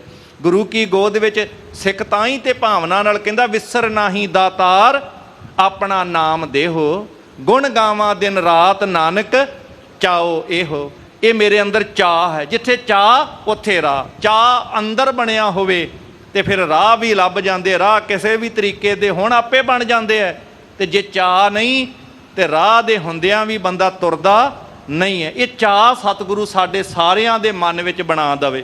ਚਾਅ ਚੜ੍ਹਿਆ ਰਵੇ ਕਿ ਗੁਰੂ ਘਰ ਜਾਣਾ ਹੈ, ਅੰਮ੍ਰਿਤ ਵੇਲੇ ਉੱਠਣਾ ਹੈ, ਨਿਤਨੇਮ ਕਰਨਾ ਹੈ, ਗੁਰੂ ਕੇ ਦਰਬਾਰ ਵਿੱਚ ਜਾ ਕੇ ਦਰਸ਼ਨ ਕਰਨੇ ਆ। ਇਹ ਸਾਡੇ ਮਨ ਵਿੱਚ ਵੀ ਉਹਨਾਂ ਸੰਗਤਾਂ ਵਾਲਾ ਕਿਤੇ ਚਾਅ ਪੈਦਾ ਹੋ ਜੇ, ਦਾਤਾ ਮਿਹਰ ਕਰੇ। ਧੰਨ ਗੁਰੂ ਅਰਜਨ ਸਾਹਿਬ ਰਹਿਮਤ ਕਰਨ। ਇਹ ਚਾਅ ਨਾਲ ਸੰਗਤਾਂ ਫਿਰ ਪੱਛਮ ਦੀ ਦਿਸ਼ਾ ਚੋਂ ਆ ਪਹਾੜੀ ਇਲਾਕੇ, ਪਤਾ ਨਹੀਂ ਕਿਵੇਂ ਕਿਵੇਂ ਦੇ ਇਲਾਕੇ ਸੀ, ਉਹਨਾਂ ਤੋਂ ਹੋ ਕਰਕੇ ਸਤਿਗੁਰਾਂ ਦੇ ਦਰਸ਼ਨ ਕਰਦੀਆਂ ਨੇ, ਆਪਣੇ ਦੁੱਖ ਦੂਰ ਕਰਦੀਆਂ ਹਨ। ਬਲਖ ਬੁਖਾਰਾ ਸਿੰਧਪੁਰ ਕਾਬਲ ਕੰਧਾਰਾ। ਉਹ ਕਿਹੜੇ ਕਿਹੜੇ ਨਗਰ ਨੇ? ਬਲਖ, ਬੁਖਾਰਾ, ਇਹ ਵੱਡੇ ਵੱਡੇ ਨਗਰ ਨੇ। ਉਜ਼ਬੇਕਿਸਤਾਨ ਆਦਿਕ ਦੇ ਇਲਾਕੇ, ਜਿਨ੍ਹਾਂ ਦੇ ਵਿੱਚੋਂ ਇਹ ਵੱਡੇ ਨਗਰ ਬਲਖ, ਬੁਖਾਰਾ, ਫਿਰ ਸਿੰਧ ਦਾ ਇਲਾਕਾ ਹੁਣ ਪਾਕਿਸਤਾਨ 'ਚ ਚਲੇ ਗਿਆ। ਇਹ ਸਾਰੇ ਮੁਲਤਾਨ, ਸਿੰਧ ਆਦਿਕ ਦੇ ਇਲਾਕੇ ਦੀਆਂ ਸੰਗਤਾਂ, ਫਿਰ ਕਾਬਲ, ਕੰਧਾਰ ਹੁਣ ਅਫਗਾਨਿਸਤਾਨ 'ਚ। ਗੁਰੂ ਨਾਨਕ ਸਾਹਿਬ ਦੀਆਂ ਯਾਦਗਾਰਾਂ ਨੇ ਇਹਨਾਂ ਇਲਾਕਿਆਂ ਦੇ ਵਿੱਚ। ਇਹ ਵੱਡੇ ਪੱਧਰ ਤੇ ਸੰਗਤਾਂ ਸੀ, ਸਤ ਸੰਗਤ ਗੁਰਸਥਾਨ ਬਣੇ ਹੋਏ ਸੀ। ਸੰਗਤਾਂ ਦੇਸ਼ ਵਿਦੇਸ਼ ਤੋਂ ਚੱਲ ਕੇ ਆਉਂਦੀਆਂ। ਸਿੱਖ ਇੱਥੋਂ ਘੋੜਿਆਂ ਦਾ ਵਪਾਰ ਵੀ ਉਹਨਾਂ ਸਮਿਆਂ 'ਚ ਕਰਨ ਲੱਗ ਪਏ ਸਨ, ਤੇ ਕਾਬਲ, ਕੰਧਾਰ ਤੋਂ, ਬਲਖ, ਬੁਖਾਰੇ ਤੋਂ ਜਾ ਕਰਕੇ ਵਪਾਰ ਕਰਨ ਲੱਗ ਪਏ ਸੀ। ਇਹ ਗੁਰੂ ਕੀ ਨਗਰੀ ਏਡਾ ਵੱਡਾ ਵਪਾਰਕ ਕੇਂਦਰ ਬਣ ਗਿਆ। ਆਰਥਿਕ ਪੱਖੋਂ ਸਿੱਖਾਂ ਨੂੰ ਜੇ ਖੁਸ਼ਹਾਲ ਕਰਨਾ ਹੈ ਤੇ ਸਤਿਗੁਰਾਂ ਨੇ ਵਪਾਰ ਵਾਲੇ ਪਾਸੇ ਸਿੱਖਾਂ ਨੂੰ ਵੱਡੇ ਪੱਧਰ ਤੇ ਤੋਰਿਆ। 52 ਪ੍ਰਕਾਰ ਦੇ ਕਿੱਤਿਆਂ ਦੇ ਲੋਕ ਲਿਆ ਕੇ ਵਸਾਏ ਸੀ ਗੁਰੂ ਨਗਰੀ ਦੇ ਵਿੱਚ। ਇੱਕ ਕਿੱਤਾ ਭਾਵੇਂ ਇੱਕ ਇੰਡਸਟਰੀ ਕਹਿ ਸਕਦੇ ਹਾਂ, ਵੱਖਰੇ ਵੱਖਰੇ ਕਾਰੋਬਾਰ ਵਾਲੇ। ਸੋ ਇਸ ਤਰ੍ਹਾਂ ਵੱਡੇ ਪੱਧਰ ਤੇ ਬਲਖ, ਬੁਖਾਰੇ, ਸਿੰਧ ਦੇ ਇਲਾਕੇ, ਕਾਬਲ, ਕੰਧਾਰ, ਇਹਨਾਂ ਇਲਾਕਿਆਂ 'ਚੋਂ ਸੰਗਤਾਂ ਆਉਂਦੀਆਂ ਸਨ। ਨਾਨਾ ਆਣਿਆ ਕੋਰ ਕੋ ਹੀਰਾਂ ਦਰਬਾਰਾ। ਫਿਰ ਬੇਸ਼ਕੀਮਤੀ ਭੇਟਾਵਾਂ ਕਾਬਲ, ਕੰਧਾਰ, ਬਲਖ, ਬੁਖਾਰੇ, ਸਿੰਧ ਦੀਆਂ ਸੰਗਤਾਂ ਲਿਆ ਕੇ ਗੁਰੂ ਕੇ ਚਰਨਾਂ ਦੇ ਵਿੱਚ ਅਰਪਣ ਕਰਦੀਆਂ ਨੇ। ਸੁੰਦਰ ਸਤਿਗੁਰਾਂ ਦਾ ਦਰਬਾਰ ਸੱਚਖੰਡ ਸ੍ਰੀ ਹਰਿਮੰਦਰ ਸਾਹਿਬ ਦੇ ਦੀਦਾਰ ਕਰਦੀਆਂ ਹਨ। ਤਿਮ ਉਤਰ ਦਿਸ਼ ਕੇ ਮਨਜੋ ਆਵੇਂ ਧਰ ਭਾਊ। ਇਸੇ ਤਰੀਕੇ ਨਾਲ ਉੱਤਰ ਦੇ ਇਲਾਕੇ ਆ, ਪਹਾੜੀ ਇਲਾਕਿਆਂ ਦੇ ਵੱਖ-ਵੱਖ ਥਾਵਾਂ ਤੋਂ ਜਿਹੜੀਆਂ ਸੰਗਤਾਂ ਸਨ, ਇਹ ਵੀ ਬੜੇ ਮਨੁੱਖ ਆਉਂਦੇ ਨੇ ਜਿਨ੍ਹਾਂ ਦੇ ਮਨ ਵਿੱਚ ਸ਼ਰਧਾ ਹੈ, ਜਿਨ੍ਹਾਂ ਦੇ ਮਨ ਵਿੱਚ ਗੁਰੂ ਚਰਨਾਂ ਦੇ ਪ੍ਰਤੀ ਬੜਾ ਪਿਆਰ ਹੈ। ਅਰਪੈ ਅਣਕਿਆ ਕੋਰ ਕੋ ਦੇਖਤ ਚਿਤ ਚਾਊ। ਜਿਹੜੇ ਗੁਰੂ ਚਰਨਾਂ ਦੇ ਦੀਦਾਰ ਕਰਕੇ ਚਾਅ ਚੜ ਜਾਂਦਾ ਹੈ, ਜਿਨ੍ਹਾਂ ਨੂੰ ਮਨ 'ਚ ਸ਼ਰਧਾ ਹੈ, ਚਾਅ ਹੈ, ਆ ਕੇ ਗੁਰੂ ਚਰਨਾਂ ਵਿੱਚ ਸੇਵਾ ਸਿਮਰਨ ਦੀ ਘਾਲਣਾ ਘਾਲਦੀਆਂ ਨੇ। ਸੁੰਦਰ ਕੀਮਤੀ ਭੇਟਾਵਾਂ ਗੁਰੂ ਦਰ ਤੇ ਅਰਪਣ ਕਰਦੀਆਂ ਹਨ। ਸੰਮਤ ਮਹਿ ਮੇਲੇ ਉਬੈ ਅੰਮ੍ਰਿਤਸਰ ਲਾਗਾ। ਕਹਿੰਦੇ ਸਾਲ ਦੇ ਵਿੱਚ ਨਾ 2 ਮੇਲੇ ਲੱਗਦੇ ਸੀ ਅੰਮ੍ਰਿਤਸਰ ਦੇ ਵਿੱਚ, ਕਿਉਂਕਿ ਖਾਸ ਤੌਰ ਤੇ ਜਿਵੇਂ ਆਪਾਂ ਹਾੜੀ ਤੇ ਸੌਣੀ 2 ਫਸਲਾਂ ਕਹਿੰਦੇ, ਇਹ ਫਸਲਾਂ ਵੱਢ ਕੇ ਜਦੋਂ ਥੋੜਾ ਸਮਾਂ ਮਿਲਦਾ ਸੀ, ਬਹੁਤੇ ਖੇਤੀ ਕਰਨ ਵਾਲੇ ਇਹਨਾਂ ਸਮੇਂ 'ਚ ਆਉਂਦੇ। ਇਸ ਤਰੀਕੇ ਨਾਲ ਇਹ ਮੌਸਮੀ ਤਿਉਹਾਰ ਦੇ ਰੂਪ ਵਿੱਚ ਵੀ ਜੋੜ ਮੇਲੇ ਕੁਝ ਬਣ ਗਏ। ਇੱਕ ਦੀਵਾਲੀ ਦਾ ਸਮਾਂ ਜਿਸ ਨੂੰ ਕਿਹਾ ਗਿਆ, ਤੇ ਦੂਸਰਾ ਵਿਸਾਖੀ ਦਾ। ਇਹਨਾਂ ਸਮਿਆਂ ਦੇ 2 ਮੇਲੇ ਜਿਹੜੇ ਸੀ, ਖਾਸ ਤੌਰ ਤੇ ਗੁਰੂ ਕੀ ਨਗਰੀ ਵਿੱਚ ਸੰਗਤਾਂ ਸਾਲ 'ਚ 2 ਵਾਰ ਸਮੇਂ-ਸਮੇਂ ਤੇ ਸੰਗਤਾਂ ਇਕੱਠੀਆਂ ਹੋਇਆ ਕਰਦੀਆਂ ਸਨ। ਮਨ ਭਾਵਤ ਸਿਖਿਆਵਤੇ ਮੱਜਤ ਅਨੁਰਾਗਾ। ਜਿੱਥੇ ਆ ਕੇ ਅੰਮ੍ਰਿਤ ਸਰੋਵਰ ਦੇ ਵਿੱਚ ਇਸ਼ਨਾਨ ਕਰਦੀਆਂ ਨੇ, ਪ੍ਰੇਮ ਭਾਵਨਾ ਨਾਲ ਦਰਸ਼ਨ ਕਰਦੀਆਂ ਨੇ, ਮਨ ਭਾਉਂਦੇ ਇਹ ਸਤਿਗੁਰਾਂ ਤੋਂ ਪਦਾਰਥ ਪ੍ਰਾਪਤ ਕਰਦੀਆਂ। ਇਸ ਤਰ੍ਹਾਂ ਸਿੱਖ ਸੰਗਤਾਂ ਦੇਸ਼ ਵਿਦੇਸ਼ ਤੋਂ ਚਾਰੇ ਦਿਸ਼ਾਵਾਂ ਭਾਵ ਹਰ ਪਾਸੇ ਤੋਂ ਸੰਗਤਾਂ ਆਉਂਦੀਆਂ ਨੇ। ਉੱਤਰ, ਦੱਖਣੇ, ਪੂਬਰ, ਪੱਛਮ ਜੈ ਜੈਕਾਰ ਜਪੰਥ ਨਰਾ। ਸਾਰੇ ਪਾਸੇ ਗੁਰੂ ਕੀ ਜੈ ਜੈਕਾਰ ਹੁੰਦੀ ਹੈ। ਸ੍ਰੀ ਮੁਕਤੀ ਮਹਿਮਾ ਮਹਾ ਵਿੱਚ ਸ਼ਬਦ ਬਨਾਈ। ਕਿਉਂਕਿ ਸਤਿਗੁਰੂ ਪਾਤਸ਼ਾਹ ਮਹਾਰਾਜ ਜੀ ਨੇ ਜਿਹੜੇ ਸੁੰਦਰ ਸ਼ਬਦਾਂ ਰਾਹੀਂ ਜਿੱਥੇ ਜੀਵਨ ਕਲਿਆਣ ਦਾ ਰਾਹ ਦੱਸਿਆ, ਸਤ ਸੰਗਤ ਦੀ ਵਡਿਆਈ ਦੱਸੀ, ਤੇ ਜਿਵੇਂ ਸੱਚਖੰਡ ਤੇ ਸਤ ਸੰਗਤ ਦਾ ਰੂਪ ਪ੍ਰਤੱਖ ਤੌਰ ਤੇ ਸ੍ਰੀ ਅੰਮ੍ਰਿਤਸਰ ਦੀ ਨਗਰੀ ਦੇ ਵਿੱਚ ਪ੍ਰਤੱਖ ਪ੍ਰੈਕਟੀਕਲ ਕਰਵਾ ਦਿੱਤਾ, ਤੇ ਫਿਰ ਇਸ ਨਗਰੀ ਦੀ ਵਡਿਆਈ ਵੀ ਸ਼ਬਦਾਂ ਰਾਹੀਂ ਸਤਿਗੁਰਾਂ ਨੇ ਬੜੇ ਸੁੰਦਰ ਢੰਗ ਨਾਲ ਬਿਆਨ ਕੀਤੀ। ਜਿੱਥੇ ਸਤਸੰਗ ਸਰੋਵਰ ਦੀ ਗੱਲ ਹੈ, ਉੱਥੇ ਪ੍ਰਤੱਖ ਤੌਰ ਤੇ ਉਹ ਵਡਿਆਈ ਗੁਰੂ ਕੀ ਨਗਰੀ ਵਿੱਚ ਪ੍ਰਗਟ ਹੋਈ। ਅੰਮ੍ਰਿਤਸਰ ਸਤਿਗੁਰ ਸਤਵਾਦੀ ਜਿਤ ਨਹਾਤੈ ਕਊਆ ਹੰਸ ਹੋਏ। ਕਊਏ ਵਰਗੀ ਬਿਰਤੀਆਂ ਵਾਲੇ ਵੀ ਪਵਿੱਤਰ ਜੀਵਨ ਵਾਲੇ ਇੱਥੇ ਆ ਕੇ ਬਣ ਜਾਂਦੇ ਨੇ। ਮਾੜੇ ਤੋਂ ਮਾੜੇ ਜੀਵਨ ਵਾਲਿਆਂ ਦੇ ਜੀਵਨ ਸਚਿਆਰ ਹੁੰਦੇ ਵੇਖੇ ਗਏ। ਐਸੀਆਂ ਰਹਿਮਤਾਂ, ਰੋਗੀਆਂ ਦੇ ਰੋਗ ਖੰਡਿਤ ਹੋ ਜਾਂਦੇ ਸੀ ਇਸ ਦਰ ਤੇ ਆ ਕਰਕੇ। ਵਿਕਾਰੀਆਂ ਦੇ ਵਿਕਾਰ ਖਤਮ ਹੋ ਜਾਂਦੇ। ਇਹ ਦੇਵਤਿਆਂ ਵਰਗਾ ਜੀਵਨ ਉਹਨਾਂ ਨੂੰ ਮਿਲ ਜਾਂਦਾ। ਬਗਲੇ ਮਾਨੋ ਹੰਸ ਬਣ ਜਾਂਦੇ, ਕਾਂ ਹੰਸ ਬਣ ਜਾਂਦੇ। ਇਹੋ ਜੀਆਂ ਬਿਰਤੀਆਂ ਇਸ ਦਰ ਤੋਂ ਆ ਕੇ ਪ੍ਰਾਪਤ ਹੁੰਦੀਆਂ। ਪਾਪਾਂ ਵਾਲੇ ਜੀਵਨ ਰਾਮਦਾਸ ਸਰੋਵਰ ਨਹਾਤੇ ਸਭ ਉਤਰੇ ਪਾਪ ਕਮਾਤੇ। ਇਦਾਂ ਦੀਆਂ ਬਖਸ਼ਿਸ਼ਾਂ ਪ੍ਰਤੱਖ ਮਿਲਦੀਆਂ, ਤੇ ਸੰਗਤਾਂ ਜਿੱਥੇ ਕਿੱਥੇ ਇਸ ਦਰ ਦੀਆਂ ਸਿਫਤਾਂ ਗੁਰੂ ਸ਼ਬਦ ਦੇ ਰਾਹੀਂ ਗਾਉਂਦੀਆਂ ਸਨ। ਪਟ ਸੁਣ ਕੇ ਸ਼ਰਧਾ ਧਰਤ ਪਹੁੰਚੈ ਦਰਸਾਈ। ਗੁਰੂ ਕੇ ਸ਼ਬਦ ਨੂੰ ਪੜ੍ਹ ਕੇ, ਗੁਰੂ ਨਗਰੀ ਦੀਆਂ ਵਡਿਆਈਆਂ ਪੜ੍ਹ ਕੇ ਸੁਣ ਕੇ ਡਿੱਠੇ ਸਭੇ ਥਾਮ ਨਹੀਂ ਤੁਧ ਜਿਹੇ ਆ। ਬੱਧੋ ਪੁਰਖ ਵਿਧਾਤੈ ਤਾਂ ਤੂੰ ਸੋਹਿਆ ਵਸਦੀ ਸਗਨ ਅਪਾਰ ਅਨੂਪ ਰਾਮਦਾਸ ਸਰ ਹਰਿਆ ਨਾਨਕ ਕਸਮਲ ਜਾਹੇ ਨਾਇਐ ਰਾਮਦਾਸ ਸਰ। ਇਹ ਗੁਰੂ ਕੀ ਨਗਰੀ ਗੁਰੂ ਕੀ ਪੁਰੀ ਵਿੱਚ ਦਰਸ਼ਨ ਕੀਤਿਆਂ ਇਸ਼ਨਾਨ ਕੀਤਿਆਂ ਜਿਹੜੀਆਂ ਬਖਸ਼ਿਸ਼ਾਂ ਮਿਲਦੀਆਂ ਸਨ, ਇਹ ਸੰਗਤਾਂ ਜਿਉਂ-ਜਿਉਂ ਪੜ੍ਹਦੀਆਂ ਨੇ, ਜਿਉਂ-ਜਿਉਂ ਸੁਣਦੀਆਂ ਸਨ, ਉਹਨਾਂ ਦੇ ਮਨ ਵਿੱਚ ਸ਼ਰਧਾ ਪੈਦਾ ਹੁੰਦੀ ਹੈ। ਤੇ ਸ਼ਰਧਾ ਹੀ ਹੈ ਜਿਹੜੀ ਗੁਰੂ ਕੇ ਦਰ ਤੇ ਤੁਹਾਨੂੰ ਖਿੱਚ ਕੇ ਲੈ ਕਰਕੇ ਆਈ। ਜਿਨ੍ਹਾਂ ਦੇ ਅੰਦਰ ਸ਼ਰਧਾ ਪਿਆਰ ਹੈ ਉਹ ਆ ਕੇ ਹਾਜ਼ਰੀਆਂ ਭਰਦੇ, ਨਹੀਂ ਤੇ ਘਰਾਂ ਦੇ ਕੰਮਾਂ ਚੋਂ ਨਿਕਲਣ ਨੂੰ ਕਿਸੇ ਦਾ ਚਿੱਤ ਨਹੀਂ ਜੇ ਕਰਦਾ। ਇਹ ਸ਼ਰਧਾ ਪਿਆਰ ਹੈ ਜਿਹੜਾ ਗੁਰੂ ਦਰ ਤੇ ਲੈ ਕੇ ਆਉਂਦਾ। ਤੇ ਉਹ ਇਸ ਤਰ੍ਹਾਂ ਦਰਸ਼ਨ ਕਰਨ ਵਾਸਤੇ ਸੰਗਤਾਂ ਬੇਅੰਤ ਪਹੁੰਚਦੀਆਂ ਹਨ। ਸਕਲ ਦਿਸ਼ਨ ਮਹਿ ਸੁਜਸ ਬਹੁ ਪਸਰਿਓ ਸ਼ੁਭਿਆਸੀ। ਇਸ ਤਰ੍ਹਾਂ ਸਾਧ ਸੰਗਤ ਚਾਰੇ ਦਿਸ਼ਾਵਾਂ ਹਰ ਇੱਕ ਕੋਨੇ-ਕੋਨੇ 'ਚ ਦੇਸ਼ ਵਿਦੇਸ਼ ਦੇ ਵਿੱਚ ਮੋਹਸਨ ਫਾਨੀ ਇਹ ਗੱਲ ਸਮਕਾਲੀ ਇਤਿਹਾਸਕਾਰ ਹੋਇਆ ਹੈ, ਉਹ ਇਹ ਗੱਲ ਲਿਖਦਾ ਹੈ ਕਿ ਸ੍ਰੀ ਗੁਰੂ ਅਰਜਨ ਸਾਹਿਬ ਮਹਾਰਾਜ ਵੇਲੇ ਹਿੰਦੁਸਤਾਨ, ਅਫਗਾਨਿਸਤਾਨ ਆਦਿਕ ਜਿਹੜੇ ਵੱਡੇ ਦੇਸ਼, ਇਹਨਾਂ ਦਾ ਕੋਈ ਐਸਾ ਇਲਾਕਾ ਵੱਡਾ ਸ਼ਹਿਰ ਨਹੀਂ ਸੀ ਰਹਿ ਗਿਆ ਜਿੱਥੇ ਸਿੱਖ ਵਸੋਂ ਨਾ ਹੋਵੇ। ਹਰ ਸ਼ਹਿਰ ਵਿੱਚ ਵੱਡੇ ਵੱਡੇ ਇਲਾਕਿਆਂ 'ਚ, ਇਹਦਾ ਮਤਲਬ ਵੱਡੇ ਸ਼ਹਿਰਾਂ ਦਾ ਨਾਂ ਤਾਂ ਲਿਆ ਤਾਂ ਕਿ ਉੱਥੋਂ ਪਤਾ ਲੱਗ ਜੇ ਕਿ ਹਰ ਇਲਾਕੇ ਵਿੱਚ ਸਿੱਖ ਵੱਸਦੇ ਸਨ। ਇਸ ਤਰ੍ਹਾਂ ਸਿੱਖੀ ਦਾ ਪ੍ਰਚਾਰ ਪ੍ਰਸਾਰ ਬਹੁਤ ਵੱਡੇ ਪੱਧਰ ਤੇ ਪੰਜਵੇਂ ਪਾਤਸ਼ਾਹ ਵੇਲੇ ਹੋਇਆ। ਸਿੱਖੀ ਦਾ ਪ੍ਰਚਾਰ ਪ੍ਰਸਾਰ ਵੱਧਦਾ ਹੈ ਤੇ ਈਰਖਾਲੂਆਂ ਦੇ ਮਨ ਵਿੱਚ ਈਰਖਾ ਵੀ ਤੇ ਤਾਂ ਹੀ ਪੈਦਾ ਹੋਈ ਨਾ ਸ਼ਹੀਦੀ ਵਾਸਤੇ, ਤਾਂ ਹੀ ਤੇ ਉਹਨਾਂ ਨੇ ਇਹ ਪ੍ਰਪੰਚ ਰਚੇ ਸਨ। ਸੋ ਗੁਰੂ ਘਰ ਦੀ ਵਡਿਆਈ ਸਾਰੇ ਪਾਸੇ ਇਸ ਤਰ੍ਹਾਂ ਹੋਣ ਲੱਗ ਪਈ ਹੈ। ਪਾਰਦ ਨਾਰਦ ਸਾਰਦਾ ਰੰਗ ਉਜਲ ਜੈਸੀ। ਜਿਸ ਤਰੀਕੇ ਦੇ ਨਾਲ ਸ਼ਾਰਦਾ, ਸਰਸਵਤੀ, ਨਾਰਦ, ਪਾਰਦ ਆਦਿਕ ਜਿੰਨੇ ਨੇ ਉਹਨਾਂ ਦੇ ਉਜਲੇ ਰੂਪ ਦੀ ਗੱਲ ਕੀਤੀ ਜਾਂਦੀ ਹੈ। ਇਹ ਸੱਚ ਜਾਣਿਓ ਦੇਵਤਿਆਂ ਦਾ ਸਰੂਪ ਸਿੱਖਾਂ ਦਾ ਬਣ ਗਿਆ ਸੀਗਾ। ਇਸ ਦਰ ਘਰ ਦੀਆਂ ਵਡਿਆਈਆਂ ਵੀ ਦੇਵਤਿਆਂ ਦੇ ਸਰੂਪ ਰੂਪ ਵਿੱਚ ਸਾਰੇ ਸਿਫਤਾਂ ਕਰਦੇ ਸਨ। ਘਰ ਘਰ ਫੂਲੀ ਮਾਲਤੀ ਜਨ ਸਮੁਨ ਸਜਾਤੀ। ਜਿਸ ਤਰੀਕੇ ਦੇ ਨਾਲ ਚਮੇਲੀ ਦੇ ਫੁੱਲਾਂ ਦੀ ਇੱਕ ਜਾਤੀ ਹੈ ਮਾਲਤੀ ਦਾ ਫੁੱਲ, ਇਹ ਘਰ ਘਰ ਦੇ ਵਿੱਚ ਮਾਨੋ ਇਹ ਵੱਡੀ ਵੇਲ ਜਿਹੜੀ ਹੈ ਸਿੱਖੀ ਦੇ ਰੂਪ ਵਿੱਚ ਪ੍ਰਫੁੱਲਤ ਹੋਣ ਲੱਗ ਪਈ। ਸੁਦਾ ਕੇ ਚੰਦਰਿਕਾ ਜਨ ਹੰਸ ਹੈ ਪੰਤੀ। ਇਦਾਂ ਲੱਗਦਾ ਸੀ ਗੁਰੂ ਕੇ ਸਿੱਖਾਂ ਦੀ ਵਡਿਆਈ ਜਿਵੇਂ ਚੰਦਰਮਾ ਦੀ ਅੰਮ੍ਰਿਤ ਵਰਗੀ ਚਾਂਦਨੀ ਜਿਹੜੀ ਹੈ, ਆਨੰਦ ਦੇਣ ਵਾਲੀ ਜਿਹੜੀ ਚਾਂਦਨੀ ਹੈ, ਜਾਂ ਮੰਨ ਲਓ ਜਿਵੇਂ ਚਿੱਟੇ ਹੰਸਾਂ ਦੀਆਂ ਪੰਗਤਾਂ ਹੋਣ, ਇਸ ਤਰੀਕੇ ਨਾਲ ਉਜਲੇ ਜੀਵਨ ਵਾਲੇ ਇਹ ਗੁਰਸਿੱਖ ਸਨ ਜਿਹੜੇ ਆਉਂਦੇ ਜਾਂਦੇ ਹਰ ਥਾਂ ਤੇ ਬੜੇ ਸ਼ੋਭਾ ਪਾਉਂਦੇ। ਜਿਹੜਾ ਗੁਰਸਿੱਖਾਂ ਨੂੰ ਵੇਖਦਾ ਪ੍ਰਭਾਵਿਤ ਹੋ ਜਾਂਦਾ, ਉਹਦਾ ਮਨ ਵੀ ਕਰਦਾ ਕਿ ਮੈਂ ਵੀ ਇਹੋ ਜਿਹਾ ਬਣ ਜਾਵਾਂ, ਮੈਂ ਵੀ ਗੁਰੂ ਚਰਨਾਂ ਵਿੱਚ ਜਾ ਕੇ ਸਿੱਖੀ ਦੀ ਦਾਤ ਪ੍ਰਾਪਤ ਕਰ ਦੇਵਾਂ। ਜਿਨ੍ਹਾਂ ਦੇ ਵਿੱਚੋਂ ਵੱਖ-ਵੱਖ ਥਾਵਾਂ ਕੋਈ ਮੜੀਆਂ ਮਸਾਣਾਂ ਦੀ ਪੂਜਾ ਕਰਨ ਵਾਲੇ, ਜਿਨ੍ਹਾਂ ਦੇ ਵਿੱਚੋਂ ਭਾਈ ਮੰਝ ਵਰਗੇ ਸਿੱਖ ਸੀ, ਭਾਈ ਲੰਗਾਹ ਵਰਗੇ ਸਿੱਖ ਸੀ। ਇਹ ਸਿੱਖੀ ਦੀ ਦਾਤ ਜਿਨ੍ਹਾਂ ਨੇ ਪ੍ਰਾਪਤ ਕੀਤੀ, ਕਿਵੇਂ ਵੱਖ-ਵੱਖ ਥਾਵਾਂ ਇਹ ਪ੍ਰਭਾਵਿਤ ਹੋ ਕੇ ਤੇ ਆਏ। ਇਸੇ ਤਰ੍ਹਾਂ ਬੇਅੰਤ ਜਿਹੜੇ ਗੁਰੂ ਨਾਨਕ ਦੇ ਘਰ ਦੀਆਂ ਸਿੱਖ ਸੰਗਤਾਂ ਦੇ ਦੀਦਾਰ ਕਰਦੇ ਹੈ, ਜੀਵਨ ਵੇਖਦੇ ਹੈ, ਤੇ ਹਰ ਇੱਕ ਦਾ ਮਨ ਕਰਦਾ ਅਸੀਂ ਵੀ ਇਹੋ ਜਿਹਾ ਜੀਵਨ ਬਣਾ ਲਈਏ। ਇਸ ਤਰ੍ਹਾਂ ਦੀ ਸਿੱਖੀ ਦੀ ਵਡਿਆਈ ਪ੍ਰਗਟ ਹੋ ਰਹੀ ਸੀ। ਉਪਕਾਰੇ ਤੁਝ ਧਰਮ ਕੇ ਸ੍ਰੀ ਅਰਜਨ ਹੋਵਾ। ਗੁਰੂ ਅਰਜਨ ਸਾਹਿਬ ਮਹਾਰਾਜ ਦਾ ਉਪਕਾਰੀ ਰੂਪ, ਮੰਨ ਲਓ ਧਰਮ ਦਾ ਧਵਜ, ਉਪਕਾਰੀ ਧਰਮ ਦਾ ਧਵਜ ਜਿਹੜਾ ਹਰ ਪਾਸੇ ਪਰਉਪਕਾਰ ਦੀ ਚਰਚਾ ਹੋ ਰਹੀ। ਜਿਵੇਂ ਕੋੜੀ ਘਰ ਬਣਾਇਆ ਸਤਿਗੁਰਾਂ ਨੇ ਏਸ਼ੀਆ ਦਾ ਪਹਿਲਾ, ਜਿਹੜਾ ਤਰਨ ਤਾਰਨ ਸਾਹਿਬ ਦੇ ਇਲਾਕੇ ਦੇ ਵਿੱਚ ਸੀ। ਇਸੇ ਤਰੀਕੇ ਨਾਲ ਜਿੱਥੇ ਅਕਾਲ ਪੈਂਦਾ ਹੈ, ਅਕਾਲ ਪੀੜਤਾਂ ਦੀ ਮਦਦ ਵਾਸਤੇ ਗੁਰੂ ਸਾਹਿਬ ਪਹੁੰਚ ਜਾਂਦੇ ਨੇ। ਜਿੱਥੇ ਪਾਣੀ ਦੀ ਲੋੜ ਹੈ ਉੱਥੇ 1 ਹਰਟਾ, 2 ਹਰਟਾ, 3 ਹਰਟਾ, 4 ਹਰਟਾ, 5 ਹਰਟਾ, 6 ਹਰਟੇ ਤੱਕ ਖੂਹ ਲਾਏ ਸਤਿਗੁਰੂ ਪਾਤਸ਼ਾਹ ਨੇ। ਇਹ ਉਪਕਾਰਾਂ ਦੀ ਵਡਿਆਈ, ਇਹ ਧਰਮ ਦਾ ਝੰਡਾ, ਇਹ ਉਪਕਾਰੀ ਝੰਡਾ ਗੁਰੂ ਅਰਜਨ ਸਾਹਿਬ ਮਹਾਰਾਜ ਜੀ ਦੇ ਉਪਕਾਰਾਂ ਦੇ ਰੂਪ ਵਿੱਚ ਸਾਰੇ ਪਾਸੇ ਪ੍ਰਗਟ ਹੋ ਰਿਹਾ ਸੀ। ਧਾਰਨ ਗੁਰਤਾ ਭਾਰ ਕੋ ਦਿੜ ਥੰਬ ਖਰੋਵਾ। ਮਾਨੋ ਗੁਰਤਾ ਦੇ ਭਾਰ ਨੂੰ ਧਾਰਨ ਕਰਨ ਵਾਲੇ ਇੱਕ ਦ੍ਰਿੜ ਥੰਬ ਦੇ ਰੂਪ ਦੇ ਵਿੱਚ ਇਹ ਆਸਰਾ ਬਣ ਕਰਕੇ ਇਹ ਮਨੁੱਖਤਾ ਨੂੰ ਪਰਉਪਕਾਰ ਦੇ ਰਾਹੀਂ ਇਸ ਤਰ੍ਹਾਂ ਸਹਾਰਾ ਬਣ ਕੇ ਸਤਿਗੁਰੂ ਪਾਤਸ਼ਾਹ ਆਸਰਾ ਦੇ ਰਹੇ। ਜਿਹਦਾ ਕਿਤੇ ਸਹਾਰਾ ਨਹੀਂ ਨਾ, ਉਹ ਗੁਰੂ ਦੇ ਦਰ ਤੇ ਨਿਮਾਣਾ ਬਣ ਕੇ ਆਉਂਦਾ ਹੈ। ਇਹ ਬਾਬੇ ਨਾਨਕ ਦਾ ਘਰ ਉਹਦਾ ਸਹਾਰਾ ਬਣ ਜਾਂਦਾ ਹੈ। ਨਰ ਅਨਹਰ ਲੀਲਾ ਕਰਹਿ ਉਰ ਨਿਰਹੰਕਾਰਾ। ਐਂ ਲੱਗਦਾ ਜਿਵੇਂ ਰੱਬ ਪ੍ਰਤੱਖ ਤੌਰ ਤੇ ਮਨੁੱਖ ਦੇ ਰੂਪ ਦੇ ਵਿੱਚ ਇਹ ਲੀਲਾ ਕਰ ਰਿਹਾ ਹੈ। ਉਹ ਏਡੀਆਂ ਵਡਿਆਈਆਂ ਸਾਰੀ ਦੁਨੀਆ ਰੱਬ ਰੱਬ ਕਰ ਰਹੀ ਹੈ ਕਿ ਗੁਰੂ ਅਰਜਨ ਸਾਹਿਬ ਤੁਸੀਂ ਤੇ ਰੱਬ ਹੋ।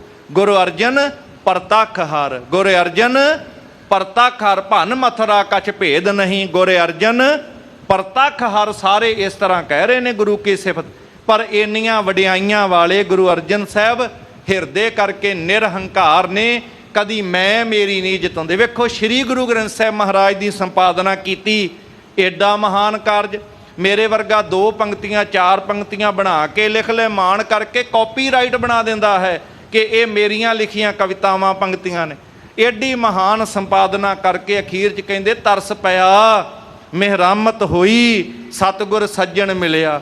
ਇਹ ਕਹਿੰਦੇ ਮੇਰੀ ਵਡਿਆਈ ਨਹੀਂ, ਤੇਰਾ ਕੀਤਾ ਜਾਤੋ ਨਾਹੀ ਮੈਨੋ, ਜੋਗ ਕੀ ਤੋਈ ਮੈਂ ਨਿਰਗੁਣ ਆਰੇ, ਕੋ ਗੁਣ ਨਾਹੀ ਆਪੇ ਤਰਸ ਪਇਓਈ। ਤਰਸ ਪਿਆ, ਮਿਹਰਾਮਤ ਹੋਈ, ਸਤਿਗੁਰ ਸੱਜਣ ਮਿਲਿਆ। ਵਡਿਆਈਆਂ ਏਡੀਆਂ ਕਿ ਗੁਰੂ ਦੀਆਂ ਵਡਿਆਈਆਂ ਨੇ, ਰੱਬ ਦੀਆਂ ਵਡਿਆਈਆਂ ਨੇ। ਇਹ ਨਿਰਹੰਕਾਰ ਰਹਿ ਕੇ ਨਿਮਾਣੇ ਬਣ ਕੇ ਵਿਚਰਦੇ ਹਨ। ਦੇਤ ਮਿਰਦਲ ਉਪਦੇਸ਼ ਕੋ ਲਗ ਸਭ ਹਿਨ ਪਿਆਰਾ। ਇਹੋ ਜਿਹੇ ਮਿੱਠੇ ਬੋਲ ਗੁਰੂ ਅਰਜਨ ਸਾਹਿਬ ਦੇ ਜਦੋਂ ਪਿਆਰ ਨਾਲ ਉਪਦੇਸ਼ ਦਿੰਦੇ ਨੇ, ਸਭਨਾਂ ਦੇ ਹਿਰਦਿਆਂ ਦੇ ਅੰਦਰ ਅਸਰ ਪੈਂਦਾ ਹੈ। ਕਿਉਂਕਿ ਜੀਵਨ ਦੀ ਕਮਾਈ ਹੈ, ਜਿਸ ਕੈ ਅੰਤਰ ਬਸੈ ਨਿਰੰਕਾਰ, ਤਿਸ ਕੀ ਸੀਖ ਤਰੈ ਸੰਸਾਰ। ਰੱਬ ਨਾਲ ਇੱਕਮਿਕ ਰੱਬ ਦਾ ਹੀ ਰੂਪ ਨੇ ਗੁਰੂ ਅਰਜਨ ਸਾਹਿਬ ਮਹਾਰਾਜ। ਮਿੱਠੇ ਬੋਲ ਸਾਰਿਆਂ ਨੂੰ ਉਪਦੇਸ਼ ਬਖਸ਼ਦੇ ਹੈ ਤੇ ਸਾਰੇ ਉਹਨਾਂ ਨੂੰ ਪਿਆਰ ਨਾਲ ਪ੍ਰਵਾਨ ਕਰਕੇ ਗੁਰੂ ਕੇ ਬਚਨਾਂ ਨੂੰ ਕਮਾਉਂਦੇ ਹਨ। ਕਰੇ ਅਜਮਤੀ ਸੈਂ ਕਰੇ ਸਿੱਧਾ ਸਭ ਦੀਨੀ। ਐਸੀ ਬਖਸ਼ਿਸ਼ ਸਤਿਗੁਰ ਪਾਤਸ਼ਾਹ ਜੀ ਦੀ, ਜਿਹੜਾ ਵੀ ਗੁਰੂ ਦਰ ਤੇ ਆਉਂਦਾ ਹੈ ਉਹ ਮੁਕਤ ਅਵਸਥਾ ਪ੍ਰਾਪਤ ਕਰ ਲੈਂਦਾ ਹੈ। ਜੀਵਨ ਉਹਦਾ ਸਿੱਧਾ ਭਾਵ ਮੁਕਤ ਅਵਸਥਾ, ਸਫਲ ਜੀਵਨ ਹੋ ਜਾਂਦਾ ਹੈ। ਘਾਲੇ ਘਾਲ ਸਫਲਤ ਭੇ ਕਿਸ ਬਾਦ ਨ ਕੀਨੀ। ਜਿਹੜਾ ਕੋਈ ਘਾਲਣਾ ਘਾਲਦਾ ਹੈ ਗੁਰੂ ਘਰ 'ਚ, ਸਤਿਗੁਰੂ ਦੀ ਘਾਲਣਾ ਸਫਲ ਕਰ ਦਿੰਦੇ ਹਨ।